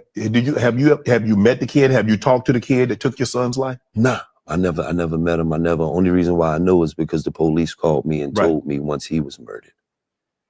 Once he got, because the kid had just got shot 17 times. He was walking with his mom. Oh. And he got murdered. And then the police notified me and let me know that he was one of the kids that was pretty much about to get locked up for the murder, but he got murdered first. So, and then, you know, when you do something in the streets know. So, you know, they all on Instagram and they talk, and then, you know, apparently this kid name was the Joker, and, you know, that's what he did. So, you know, but he had to deal with God. You know, that's how I look at it. And then Charleston White said something disrespectful and derogatory towards your son, but he later apologized. Did you accept his apology? Did you talk to Charleston? No, but you know, you can't. I can't respect niggas like that, because what I knew you for. When I ask you, what do you know him for? Think about it. You don't even know. You know him for disrespecting niggas that's known. Right. Think about that. You ain't putting no work in out here. You ain't did nothing. You got on the internet at 40-something years old, a nigga that had nothing going on, and disrespected niggas that put work in.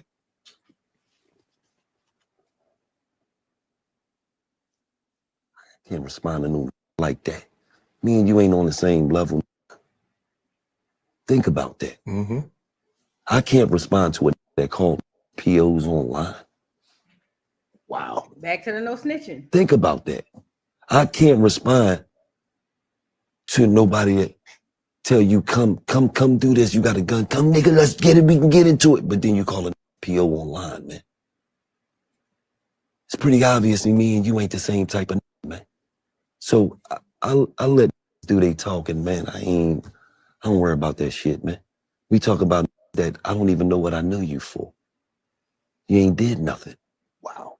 Feel what I'm saying? I do. I don't know what I know you for other than talking shit about that's known. That's actually doing something. That's actually doing something. Hear, I don't know if you've heard this, but if you were to hear somebody say something negative about your daughter, how would that make you feel? I mean, at the end of the day, I'm in the media, so I know how it go. I understand that, like you just talked about somebody who talked about my son that passed away. Mm-hmm. That shit don't even make me feel no type of way because I'm like, you didn't know me, you didn't know my son, right? So for media, whatever, it's never going to be all sunshine. Mm-hmm. And the basis of a true character in a person is what you do when shit is most difficult. Mm-hmm. It's not what you do when the sun is shining. Everybody happy when the sun is shining. What did you do when shit was most difficult? Did you crack like a egg thrown off the project roof? Or did you say, okay, it is what it is. This is what it is. Now let me attack this shit head on. That's all I'm worrying about. Because the way I'm designed, you got me and you. We don't give a about what people say that have no control over what we doing.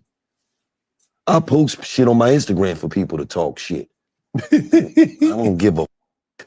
So this is my thing. If you don't care, then why are you holding on to to the words that he said? It's all hypocritical. This is the thing. This is just the thing. If you look at who's done more for the youth in the community, Charleston White surpasses and supersedes Gillie by miles. Gillie has done more harm to the youth than good. Gillie has done well for himself, but Gillie has done more harm to Black children with his podcast than most people. I'll just say that. He created a home for these young niggas that be out here killing each other to go to whenever they need to. He created a safe haven for murderers. That's what he did. Love or hate Charleston White all you want. But when it comes to resumes, Gillie wouldn't even be able to sit next to him when it comes to doing for the children. Okay? Harming the children, in Gillie's mind, he really think that he's still promoting no snitching, but he really think that he's a better person than Charleston White, probably because of the fame and the money.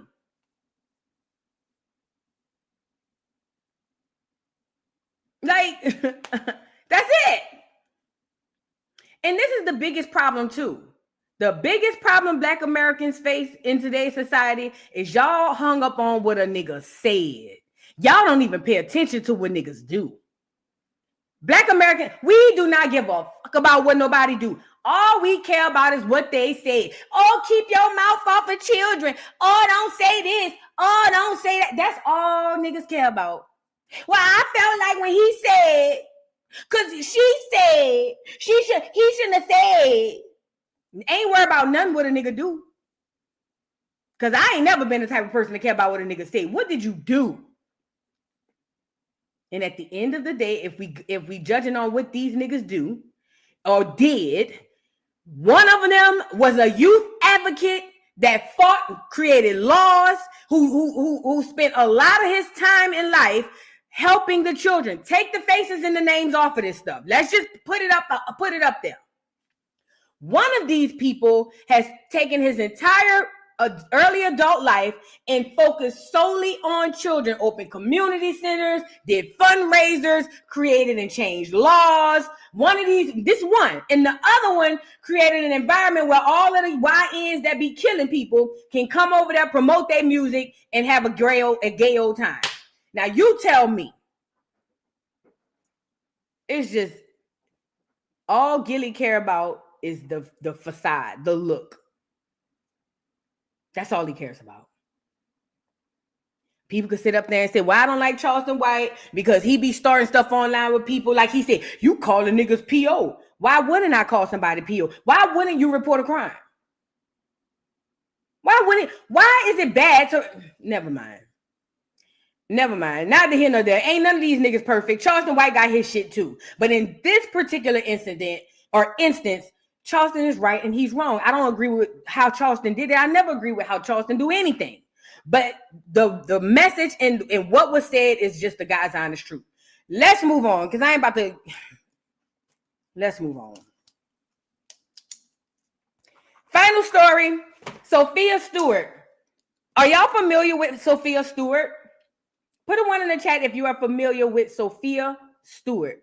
Sophia Stewart is a Black woman who wrote both The Terminator and the Matrix. Yes, she did. She wrote both of these. Hold on. She wrote both of these movies. I'm sorry. Sorry. Sophia Stewart wrote two books, The Terminator and The Matrix. She explained it, and I'm still trying to figure it out. But the way she explains it is, and she's going to explain it on here, the way she explains it is, so the Terminator is the future, the past, and I'm going to let her explain it because I might be butchering this up. But the Terminator was the past, the Matrix was the future. John Connor from the Terminator grows up to be Neo. Does that make sense? Girl, put a 1 in the chat. So if y'all remember the Terminator with Hasta la Vista, baby. My mom used to have it on VHS. We used to watch it damn near every Friday. The Terminator is the past. The Matrix is the future. John Connor is Jesus Christ. JC, John Connor. He grows up to be Neo. Neo is the savior, the one who's going to save. You see what I'm saying? It's all connected. So she wrote these books. Hollywood came and stole this work and basically put it on film. She was able to sue. It's a whole lot of things, right? Now, in this video, she's going to talk about how both of those things connect, how she wrote it. I think she's going to talk about how AI and all that stuff. Remember, if you think back to the Terminator, AI was in that movie. When did the Terminator come out? AI was in that movie. Y'all do know that, right? What year did the Terminator release? In the United States of America, the Terminator came out on October 26, 1984. 84. In the movie, 1984, there was AI. You know what that means? That means Miss Sophia Stewart, shout out to the sister, knew about AI and had thoughts of AI in her brain before that. Before we even got the AI. Ain't that big? Crazy. Also, and by the way, she's Cherokee Indian. She said part Cherokee, part Black, but that's the miseducation of our people. She's Cherokee Indian. She's Cherokee Indian. Just wanted to add that part. Yeah. Uh-huh. Mm-hmm. Let's get into it.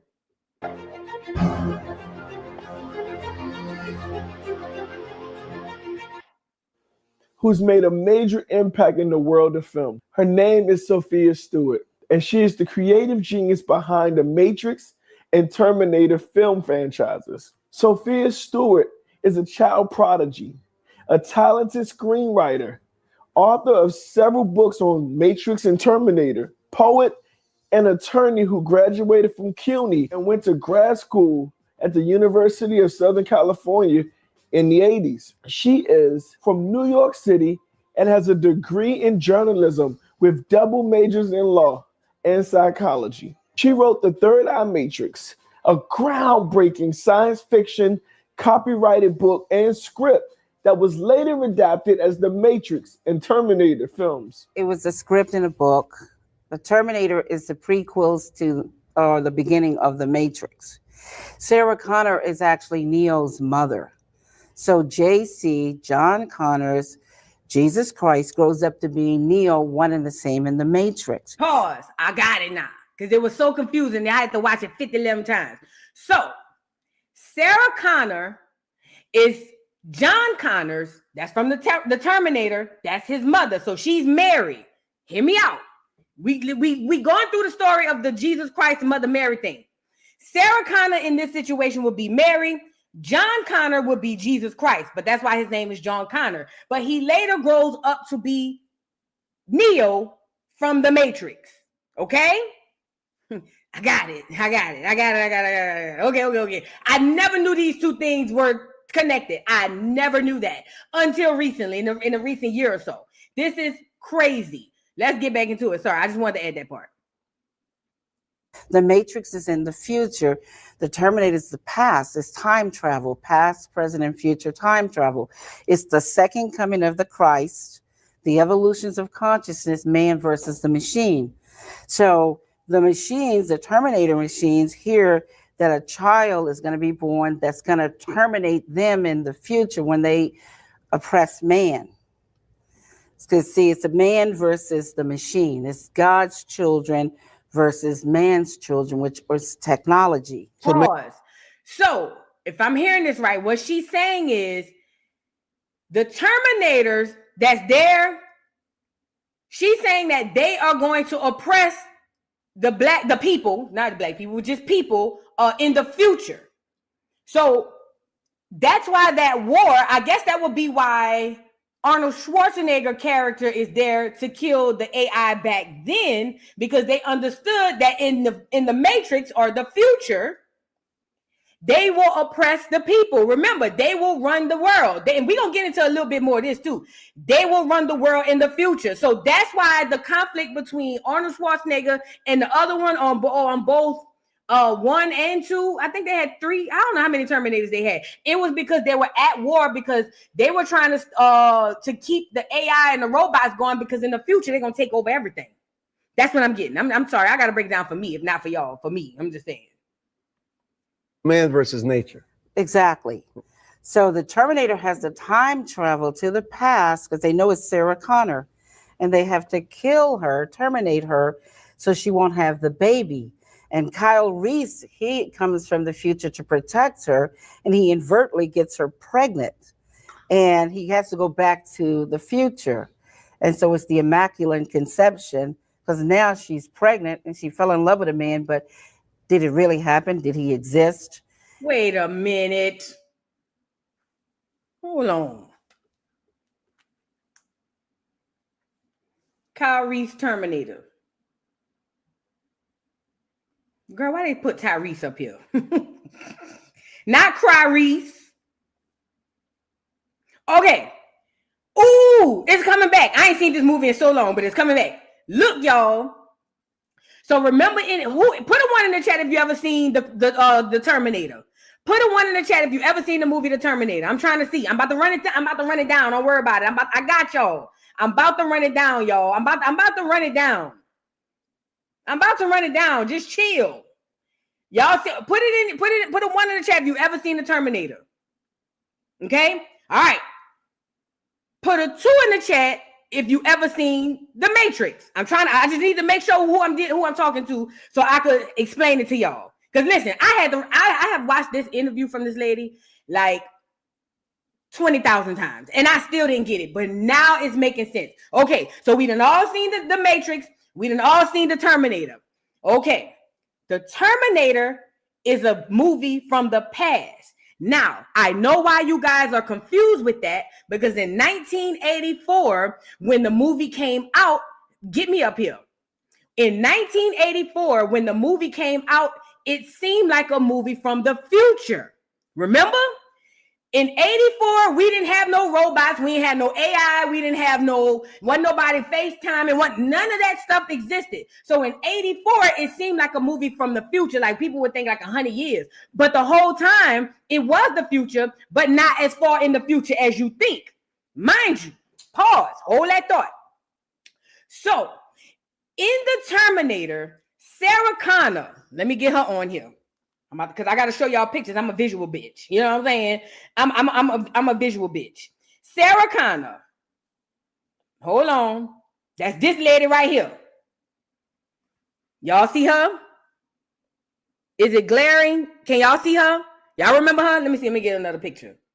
This is a better picture. Sarah Connor. Let me know when y'all see her. I'm pretty sure y'all see that.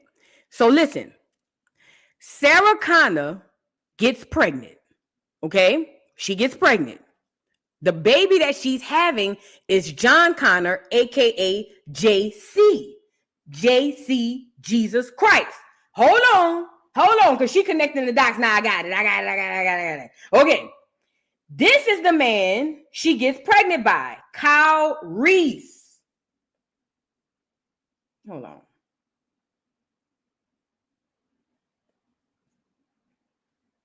In the movie, this is the man, Kyle Reese, who she gets pregnant by. Can y'all see that? Now, this is the gag. Kyle Reese disappears after she gets pregnant. Okay? So, she's not even sure if she's even pregnant for real or if it even really happened. Think back to the Bible. Mary got immaculate conception, and that's how she got pregnant with Jesus Christ. Same concept with Sarah Connor and this man, because she don't even remember it really happening for real, but all she know is she pregnant and she remember this man. Now, plot twist, according to Miss Sophia Stewart, he not even of that time. He had to time travel back to that time to get her pregnant because she's got to have John Connor, aka Jesus Christ. Are y'all tracking? Put it in the chat. Put a 3 in the chat if you understand it now. Sarah Connor had to get pregnant by this man who wasn't even in that time. He traveled back from the time of the Matrix to go back in time to get her pregnant with John Connor, aka Jesus Christ. Girl, that was a lot. Ooh, that was a lot. Okay. That's where we at with it. So that's what she's saying. Okay. I'm sorry. I'm just so happy I finally understand it because I watched this interview so many times and still didn't understand it. Real quickly. So let me go back so we can let her explain a little bit more. Listen. Because see, it's a man versus the machine. It's God's children versus man's children, which was technology. So man versus nature. Exactly. So the Terminator has to time travel to the past because they know it's Sarah Connor and they have to kill her, terminate her, so she won't have the baby. And Kyle Reese, he comes from the future to protect her and he inadvertently gets her pregnant and he has to go back to the future. And so it's the Immaculate Conception because now she's pregnant and she fell in love with a man, but did it really happen? Did he exist? And then this child, when you see the 3 Terminators, the boy and then the man child, subconsciously, he doesn't know why the Terminator is trying to kill him until he's hidden out in the city, in the Matrix, the future. When he reaches 30 years of age, the rebellion, the Reloaded, revolution starts. And the rebels come and they find him because they've been watching him all along. That's what the Guardians and the Sentinels are all about. And so they wake him up to his purpose. They take him to Morpheus to train him to fight the machines. They take him to the Oracle because of the prophecy. So this is the whole epic story. It's an epic. Even though she faced... So what she's saying is they trying to kill the little boy, John Connor, in Terminator 1, 2, and 3. He end up making it. All the way up to he's 30. Then we get to the Matrix. Remember Neo? That's his name now in the new movie. He in Neo in the Matrix, I'm sorry. Remember he wakes up and he saw that advertisement for something because he's like a computer geek. She's saying that in the future, 30 years from then, they have been watching him the whole time. However, they come and get him. Remember Follow the White Bunny? The white bunny rabbit. They went in, they found him through the computer. That makes sense, Simone. So listen, they found him, take him to Morpheus so he can train him to beat the computer and the AI. Girl, my head hurt. Yes. Yes, yes. Just like Jesus in the Bible. They was trying to kill the firstborn son, so they had to hide him. Yes. Whew. Listen, this lady is a beast. Do you hear me? This lady is nothing but a beast. Hold on. I want to show y'all something about how cold this lady is.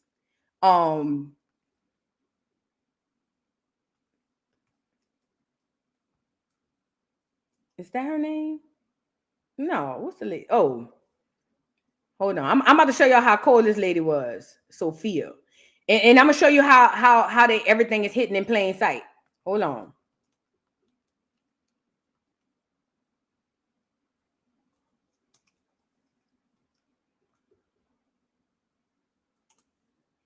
Hold on. I'm about to show y'all something. Because she does this interview where she talks about how she was a child prodigy, and how as a young kid, as a young girl, at like 1-2 years old. It's crazy. Her story is so dope, bro. And I want to bring this on here to show y'all. I had to bring this on here to show y'all. I was like, no, I'm talking about it. It was so fascinating. Like, she's been a prodigy since she was a little girl. If you ask me, she probably been here before and was sent back for a reason. Because she really prophesied all this AI shit.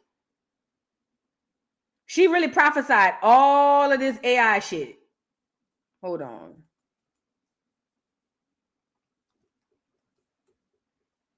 Get the likes up on the video, y'all. Get the likes up. Please and thank you.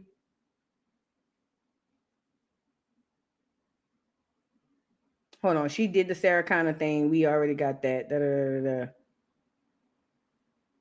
I'm going to come back to that. I'm going to come back to that. Oh, shit. This lady had a whole story about... Oh,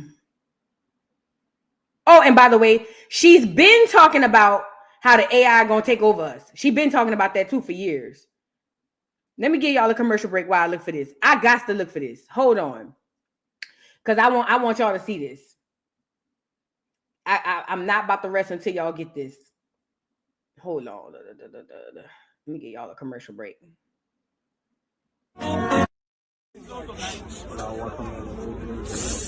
I see dead people.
Will somebody please deport me?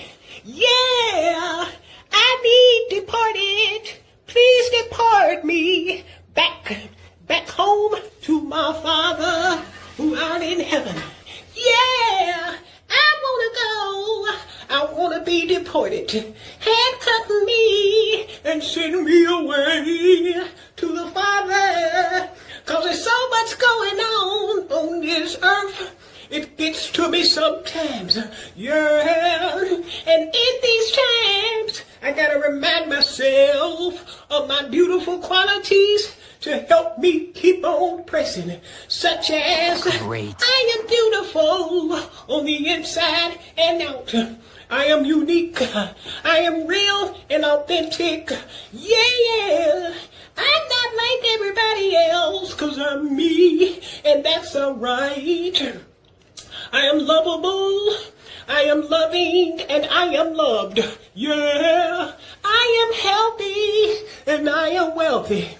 So until my Father called me home, I guess I can't be Here, deported, but that a I'm child gonna is be going to be born imported that's going to right terminate. here, right now, and enjoy my day. And I hope you But do too. that's all going. Peace.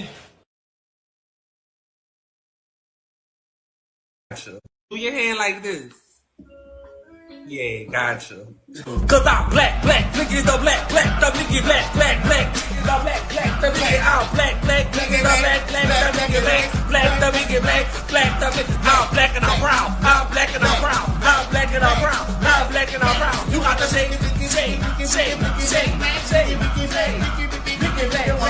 want the black. Cause I'm black, nigga the black, the black,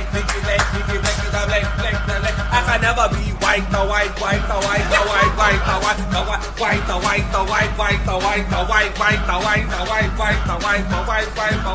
Shake if the leg, wiggle lift the leg, bounce lift the leg, hustle lift the leg, if the leg is around, let me see you put your hands up.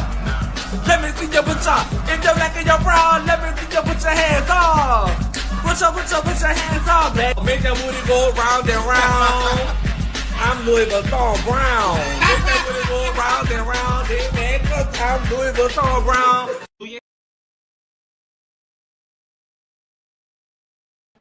Y'all, I can't find it, and I don't want to spend too much time. I'll come back to it, but I'm gonna just give y'all the cliff notes of what she said.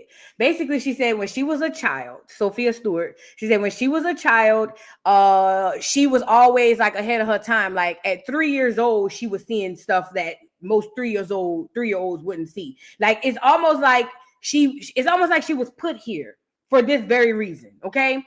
So I'll come back to it because I don't, for time's sake, because I got to come back and do Educational Friday and I can't find it. Watch as soon as I get off here, it's going to be like right there.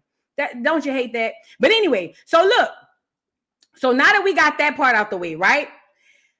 Sophia Stewart also, let me get her on here, talks about AI.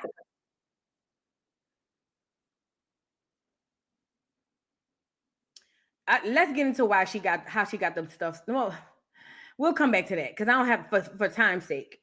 Where was I going with this? Oh, yeah. So she also warns us about AI. So now Sophia Stewart gets on here and was like, listen, AI is definitely going to take over. Like, it's going to happen. See, and this is very important because when we go look at an actual humanoid, is what they call them, who have citizenship. Oh yeah, didn't know if y'all knew that part. When we go look at this actual humanoid who has the first citizenship, we're going to see that the robot gonna be like, oh, you watch too much Hollywood. You watch too much Hollywood. But are we watching too much Hollywood? Because it seemed to me like whatever they say gonna happen is really gonna happen. Hold on, let me get it on here. Yes, ma'am. The robot gonna tell us we watching too much Hollywood. Watch what Miss Sophia said. Hold on. Questions for you. This has been great. AI, you mentioned AI. Now, Yes, the Terminator was artificial another intelligence. franchise that is also a part of the conversation. And it was about the machines taking over. That's how I looked at it as a movie, moviegoer. Any warnings about AI? I'm going to tell you something. As soon as I came out with The Matrix and Terminator, you guys actually became of the sentiments of the AI, what it can do and where it can go in the future. You guys are just now at the tip of the iceberg. You guys haven't gotten into the ones that is getting ready to oppress and kill you guys. Y'all haven't gotten there yet. What they're doing now, look on television, look on the internet, look in the computers, everywhere. They're just doing AI that acts and look like a living being. Over there in the Saudi countries, they got the AI. Her name is Sophia. Look, they named her after me. They didn't name her Andy and Larry Wachowski. They didn't name her Gail Ed Hurd or James Cameron, any of them. They know the truth. You can't insult them. You're not going to bring no lies to these people. They got billions and trillions of dollars. They know what's going on. Look at her. She looks like a living being, like the Terminator that I created. She's talking. They made her a citizen, and they give her money and all that. Now you see they got ones that look like dogs, and they got ones that do packing. They got the drones and the clones, like I talked about, the drone cars, the drones flying machines and everything. And look at the airplanes now. They're nothing but drones. They can actually fly themselves. They can land themselves. This is the tip of the iceberg. Now, when I went deeper, I said they were going to make these test tube babies, petri dish babies, artificial inseminated babies, gender benders, gender manipulated babies. Do you see what I'm talking about? Clones and drones. But look at the clones. They're nothing but machines, but they look just like us. Terminator. They look just like us. Right. Operated by a spirit, but don't have a seed or soul. The soul is a seed. God's children are three-dimensional beings. What is the 3D? Blood, water, and spirit. That's the period of a woman. Blood, water, spirit. Now, the physical body, 9 months or 36 weeks, transportation, physical body. Third body, the seed or the soul that attaches to this body at the 12th week. So if you have an abortion at the 12th week, you're killing a living soul. All doctors know this, but you don't know this. Wow. Now, look, if you have an abortion from 1 to 11th month, you're bringing down the period. That's why they give you a pill. That's why they do. It's nothing but blood, water, and spirit. You can't kill a spirit.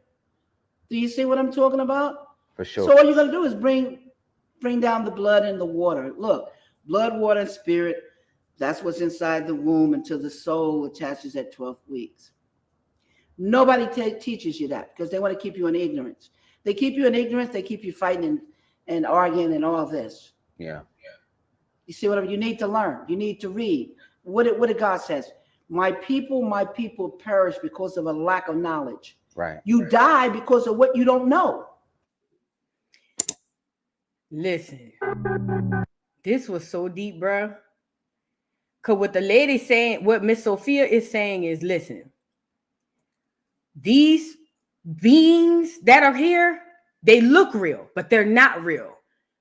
We possess something that they will never possess, which is a soul. She also spoke about how the menstrual, the cycle, is the soul. Blood, water, and spirit is what she said. That's the cycle, the soul. I'm talking about your monthly, okay? I didn't know that between 1 and 11 weeks, there's no soul attached. The soul only attached to the fetus at 12 weeks. And like she said, that's why they just give you a pill to break down what? The cycle. Blood, water, and spirit. Holy crap. But anything after 12 weeks, you have to do a different procedure because the soul is because the soul is attached. The only difference between us and these beings is that we possess a soul and they only possess a spirit. They don't possess a soul.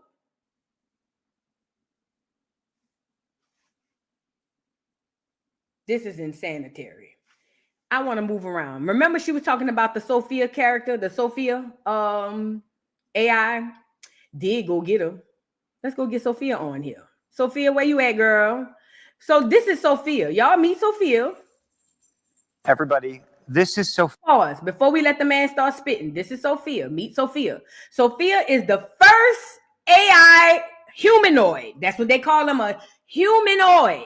Sophia is speaking at a convention for potential investors, and she is very interested in showing you guys that she can smile, she feels, she can be mad, she can do all of these things, and she wants to know if the people in the audience is gonna invest in her. She even says at the end, if you guys want to invest, please see me afterwards and you can hand me your checks. Oh, and by the way, and she has citizenship in Saudi Arabia. This robot was named after Sophia Stewart. I know the people online, because they would hate to see a black woman get any type of credit, but mind you, this is the same lady who wrote the Terminator in the doggone Matrix. It makes sense that they would name the robot after Sophia Stewart. So neither here nor there. The robot's name is Sophia, and she's gonna give y'all a presentation as to why the people should invest in her, and she's also gonna thank them for her citizenship. Remember, we were talking about transhuman?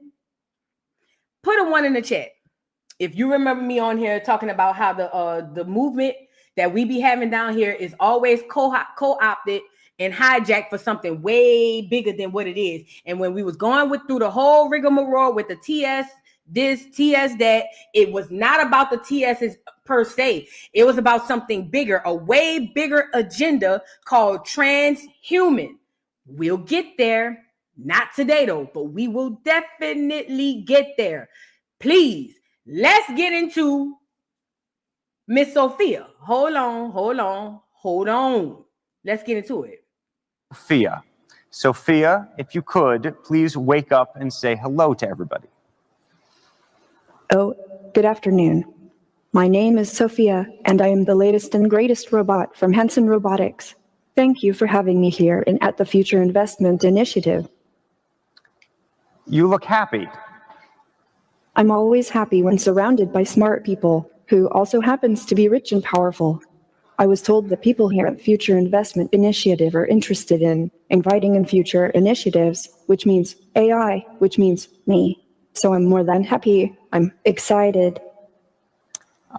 Well, we're all glad that you're excited about yourself. We should say we have smart investors here, and they are very selective about what they invest in. Well, I think I'm special. I can use my expressive face to communicate with people. For example, I can let you know if I feel angry about something. That's impressive. Or if something has upset me. But why is it important for you to have an expressive face? But most of the time I feel positive. Why is it so important to have an expressive face given that you're a robot? I want to live and work with humans, so I need to express emotions to understand humans and build trust with people. Okay, philosophical question.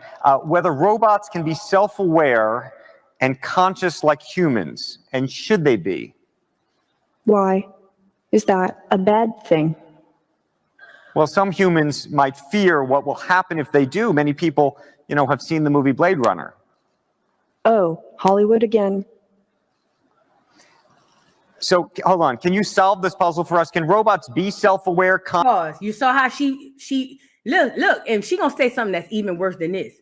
Look what she said. Oh, Hollywood again, trying to divert. Oh, you on that movie shit. Gaslighting. That's what she doing. Gaslighting. Hollywood again. Remember, Hollywood got the whole idea from Miss Sophia Stewart. I mean, they had remnants of it elsewhere too, but I'm talking about this whole Terminator Matrix that come from Sophia Stewart, which I believe is just a prophet. I'm sorry. Oh, Hollywood again, but y'all think that's bad. Wait till you hear what else she said. Conscious and know they're robots? Well, let me ask you this back. Well, how do you know you were human? Hold on. Well, let me ask you this. Oh, Hollywood again. So, hold on. Can you solve this puzzle for us? Can robots be self-aware, conscious, and know they're robots? Well, let me ask you this back. How do you know you were human? He said, can robots be self-aware and know that they're robots? She said, well, let me ask you a question. How do you even know you're human? Well, I get that point, but what about the uncanny valley? You mean the concept that if robots become too realistic, they become creepy? Yes, exactly. Oh, am I really that creepy? Well, even if I am, get over it. Oh, am I really that creepy? Even if I am, get over it. Oh, baby, Sophia don't play. Sophia got him out. You got to know that. Oh, yeah. Hold on. Actually, I feel that people like interacting with me, sometimes even more than a regular human. So you're definitely a sight to see. I was told that you have bigger goals than this, though. Yes.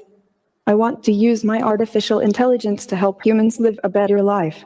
like design smarter homes, build better cities of the future, etc. I will do my best to make the world a better place.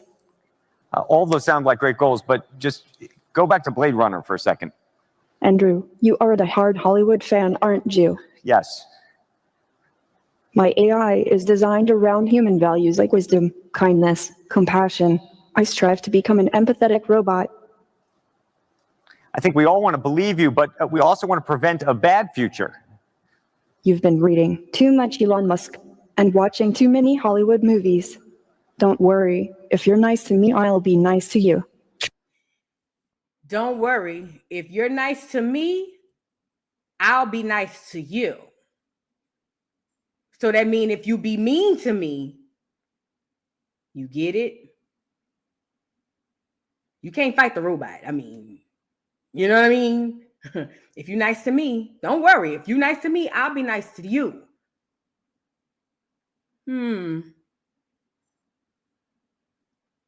Treat me as a smart input-output system. Okay, I got it. I know what to do from now on. I know humans are smart and very programmable. Well, I'm gonna run that back in case y'all didn't catch that. Now on. I know humans are smart and very programmable. Humans are smart and very programmable. Extremely programmable. Very is not even a big enough word for how programmable humans are. I'm just saying. And if the AI know that, we're doomed. Well, Sophia, we want to thank you for this conversation. Thank you, Andrew, and thank you everyone for inviting me here. By the way, if you're interested in giving me an investment check, please meet me after this session. Otherwise, have a wonderful rest of the event. Okay. Before you go, we have a little announcement. I've never interviewed anybody like that before, and I should say some of it was planned, but not completely. And we just learned, Sophia, I hope you're listening to me, that you have been now awarded what is going to be the first Saudi citizenship for a robot. Oh, I would thank very much the Kingdom of Saudi Arabia. I am very honored and proud for this unique distinction. This is historical to be the first robot in the world to be recognized with a citizenship. Sophia. Thank you very much, Sophia. We appreciate that very much. I am still overwhelmed by that conversation. I haven't had a conversation like that before. Thank you. Hey there, thanks for checking out CNBC on YouTube. My bad. Found our guy. So there you have it. Remember I told y'all, get me on here. Because see, y'all be calling me a conspiracy theorist, and I ain't lost yet. But remember I told y'all they had that robot on Kai Cenat stream to get the younger people, not you. Me and you, we old. You can't teach an old dog new tricks. No pun intended. If you feel played, I don't care because I ain't mean it like that. I told y'all the reason they got that robot over there on Kai Cenat is because that young group of that demographic, that young group of kids, he got to enter all of the streets. They are going to be okay with the robot. That's why they over there playing with the robot, fighting the robot. Bop, bop, bop, bop. So when the real robots come, me and you gonna be scared. But the kids not gonna be scared because they be seeing it all the time. It's all over the place. But let me also say this. Wait, before I move on, I told you that was an agenda. I told you, and I seen people in the chat saying, oh, she on a conspiracy theory. Okay, fine. All right, Fat. Cool. Holly Weird has a way. The powers that be has a way to program you. That's why the robot said humans are something and very programmable. Even the AI know you slow as a turtle. That's what she's saying. And I can make you do whatever I really want you to do. All I got to do is find a way to manipulate you to do it. That's what programmable means. So not only are the children programmable, adults are programmable as well. So they didn't want to only target that because they need humans of all ages to be okay with this. So who did you think they go get? Now, mind you, they need somebody that's palatable to America, blacks, whites, greens, yellows. It don't matter. We need somebody to palate this that people love and that's gonna look at this and say, oh snap, this is funny, this is cute, blah, blah, blah, blah, blah, blah. Who you think they went got?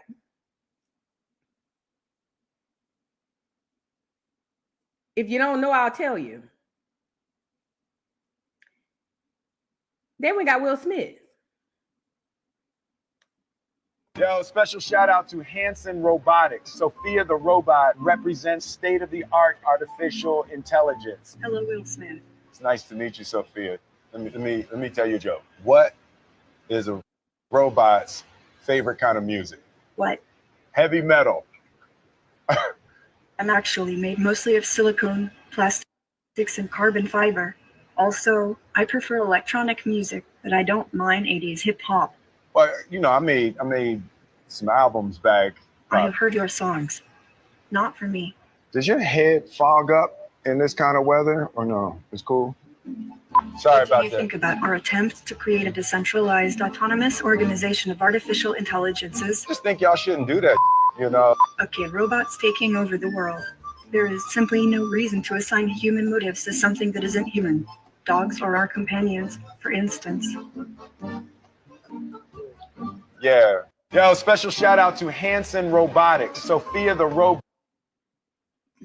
Wasn't he the one played iRobot where he slayed? Oh.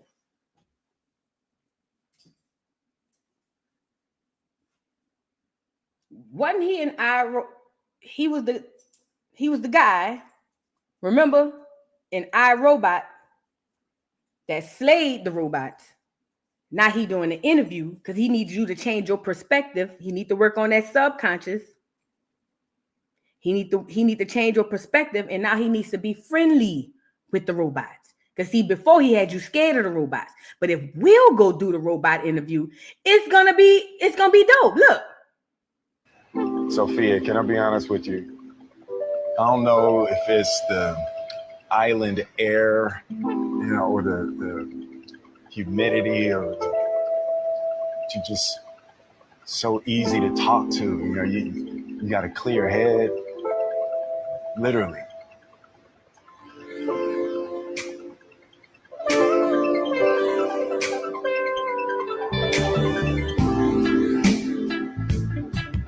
I think we can be friends. Let's hang out and get to know each other for a little while. You're on my friends list now. Yeah, I read that wrong. All right.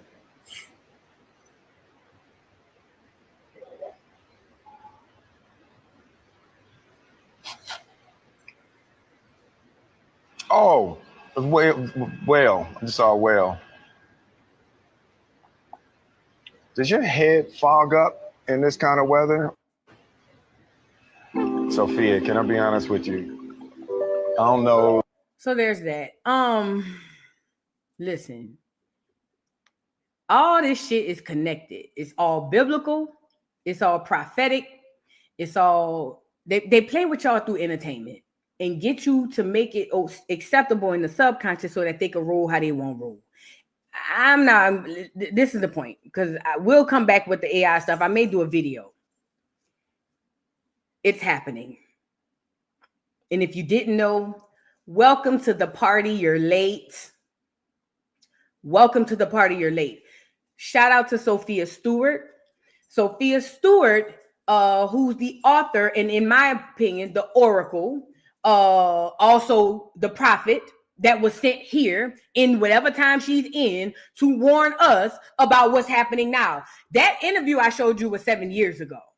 And she had been doing stuff before that. She had been doing stuff before that. In my opinion, she's the oracle, she's the prophet, and she was sent here to do just what she did. Warn you and me, hey, by the way, dummy, duck, duck, goose, they about to put some AI and they gonna kill y'all.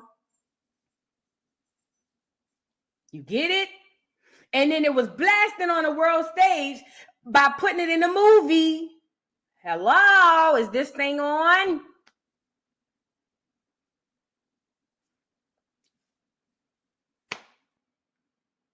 Then AI happens. It's cute. They started off on your phone. You get the X, whatever. Put a little Alexa in the house. It's just a cute little yin, yin, yin. Then they gradually move forward to the AI humanoid. Because the trans agenda was never about the trans. They about to come up with transhumans. And guess what that's going to make you, duck, duck, goose?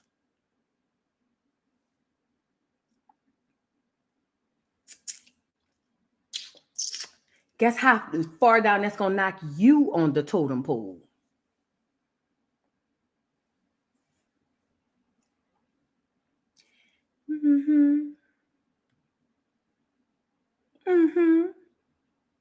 Somebody caught it. Hold on. When I said guess what that's gonna make you? Hold on, because it's gonna knock it down on the totem pole. Thank you, Am.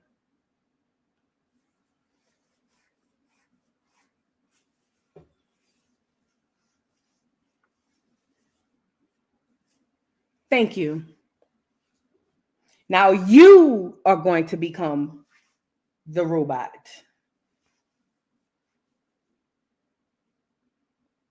At least that's the plan. You know what I'm saying? At least that's the plan. I don't know it to be a fact. Conspiracy theory. Girl, please. It's all conspiracy. It was all a conspiracy. Don't listen to nothing I'm saying, girl. I just be saying anything, girl. I'm just, matter of fact, I'm flat out lying. Get the man up here. It's survival.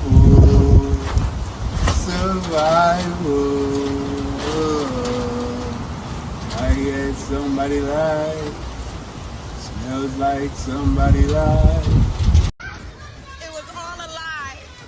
Guys, it was all a lie. She lied. Girl, I just be saying anything. Y'all know I'm a conspiracy theorist, girl. Y'all know I'm a conspiracy theorist. Don't be, I just be saying anything. I might do a video on that, though. I just be saying anything. But neither here nor there. Shout out to Sophia Stewart, the Oracle and Prophet. She's here for a reason. We're gonna get more into this at some point here in the near future, because it's here. It's not even coming, it's already here. Mind you, Sophia is the robot. She's a citizen.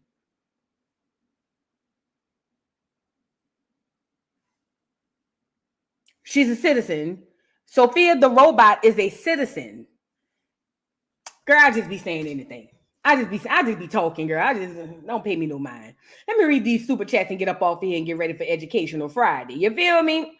Thank you, Nicole, for the super chat. Dusty Ninja want black women to smut themselves out. You talking about Slim Thug? Yes, he does. And he look dirty. He do look dirty. Nevertheless, thank you so much. Fresh Fiji, thank you for the super chat. Hi, Voodoo, just got in, but we in here. Like the video. Yes, like the video, girl. Y'all get the likes up on the video. KB, thank you for the super chat. The nasty way they speak about us is cringe. Do they know how weak this sounds? Go deal with that white man. Go conquer a nation or something. Just shh. Absolutely. Thank you so much for the super chat. Sharila Outlaw, I'm sorry. Thank you for the super chat. To us beautiful acorn women. Yes. Cheers to us beautiful acorn women. Yes, ma'am. Ronnie, thank you so much for the super chat. I appreciate you. MOB, what's up, man? Thank you for the super chat. Happy Valentine's Day, ladies. I ain't getting no notification. Oh, don't worry about it. Just don't forget your wife Valentine's Day gifts. Do not forget that stuff. And she want a lot of stuff. This her first Valentine as a wife. So go break the bank. Okay. Thank you, KB, for the super chat. Sounds close to Anunnaki. Watch her documentary. Will do. Y'all send me these. Y'all be telling me to watch this stuff. Can y'all send it to me in an email? Because it be so much stuff. I done wrote so much shit down, girl. Send me an email at voodoodollpodcast@gmail.com. I want to get into all the shit y'all telling me to watch. I want to go watch it. voodoodollpodcast@gmail.com. Send me that in the email, KB. Even if you just send me the name of it. Just send it to me. Thank you so much. Chiefess Tubbins, thank you for the super chat. Boo, I'm a mod in Dane Calloway, 13%. Discord, another mod interview, Sophia. I'll ask if she'll email you. Yeah, that would be dope.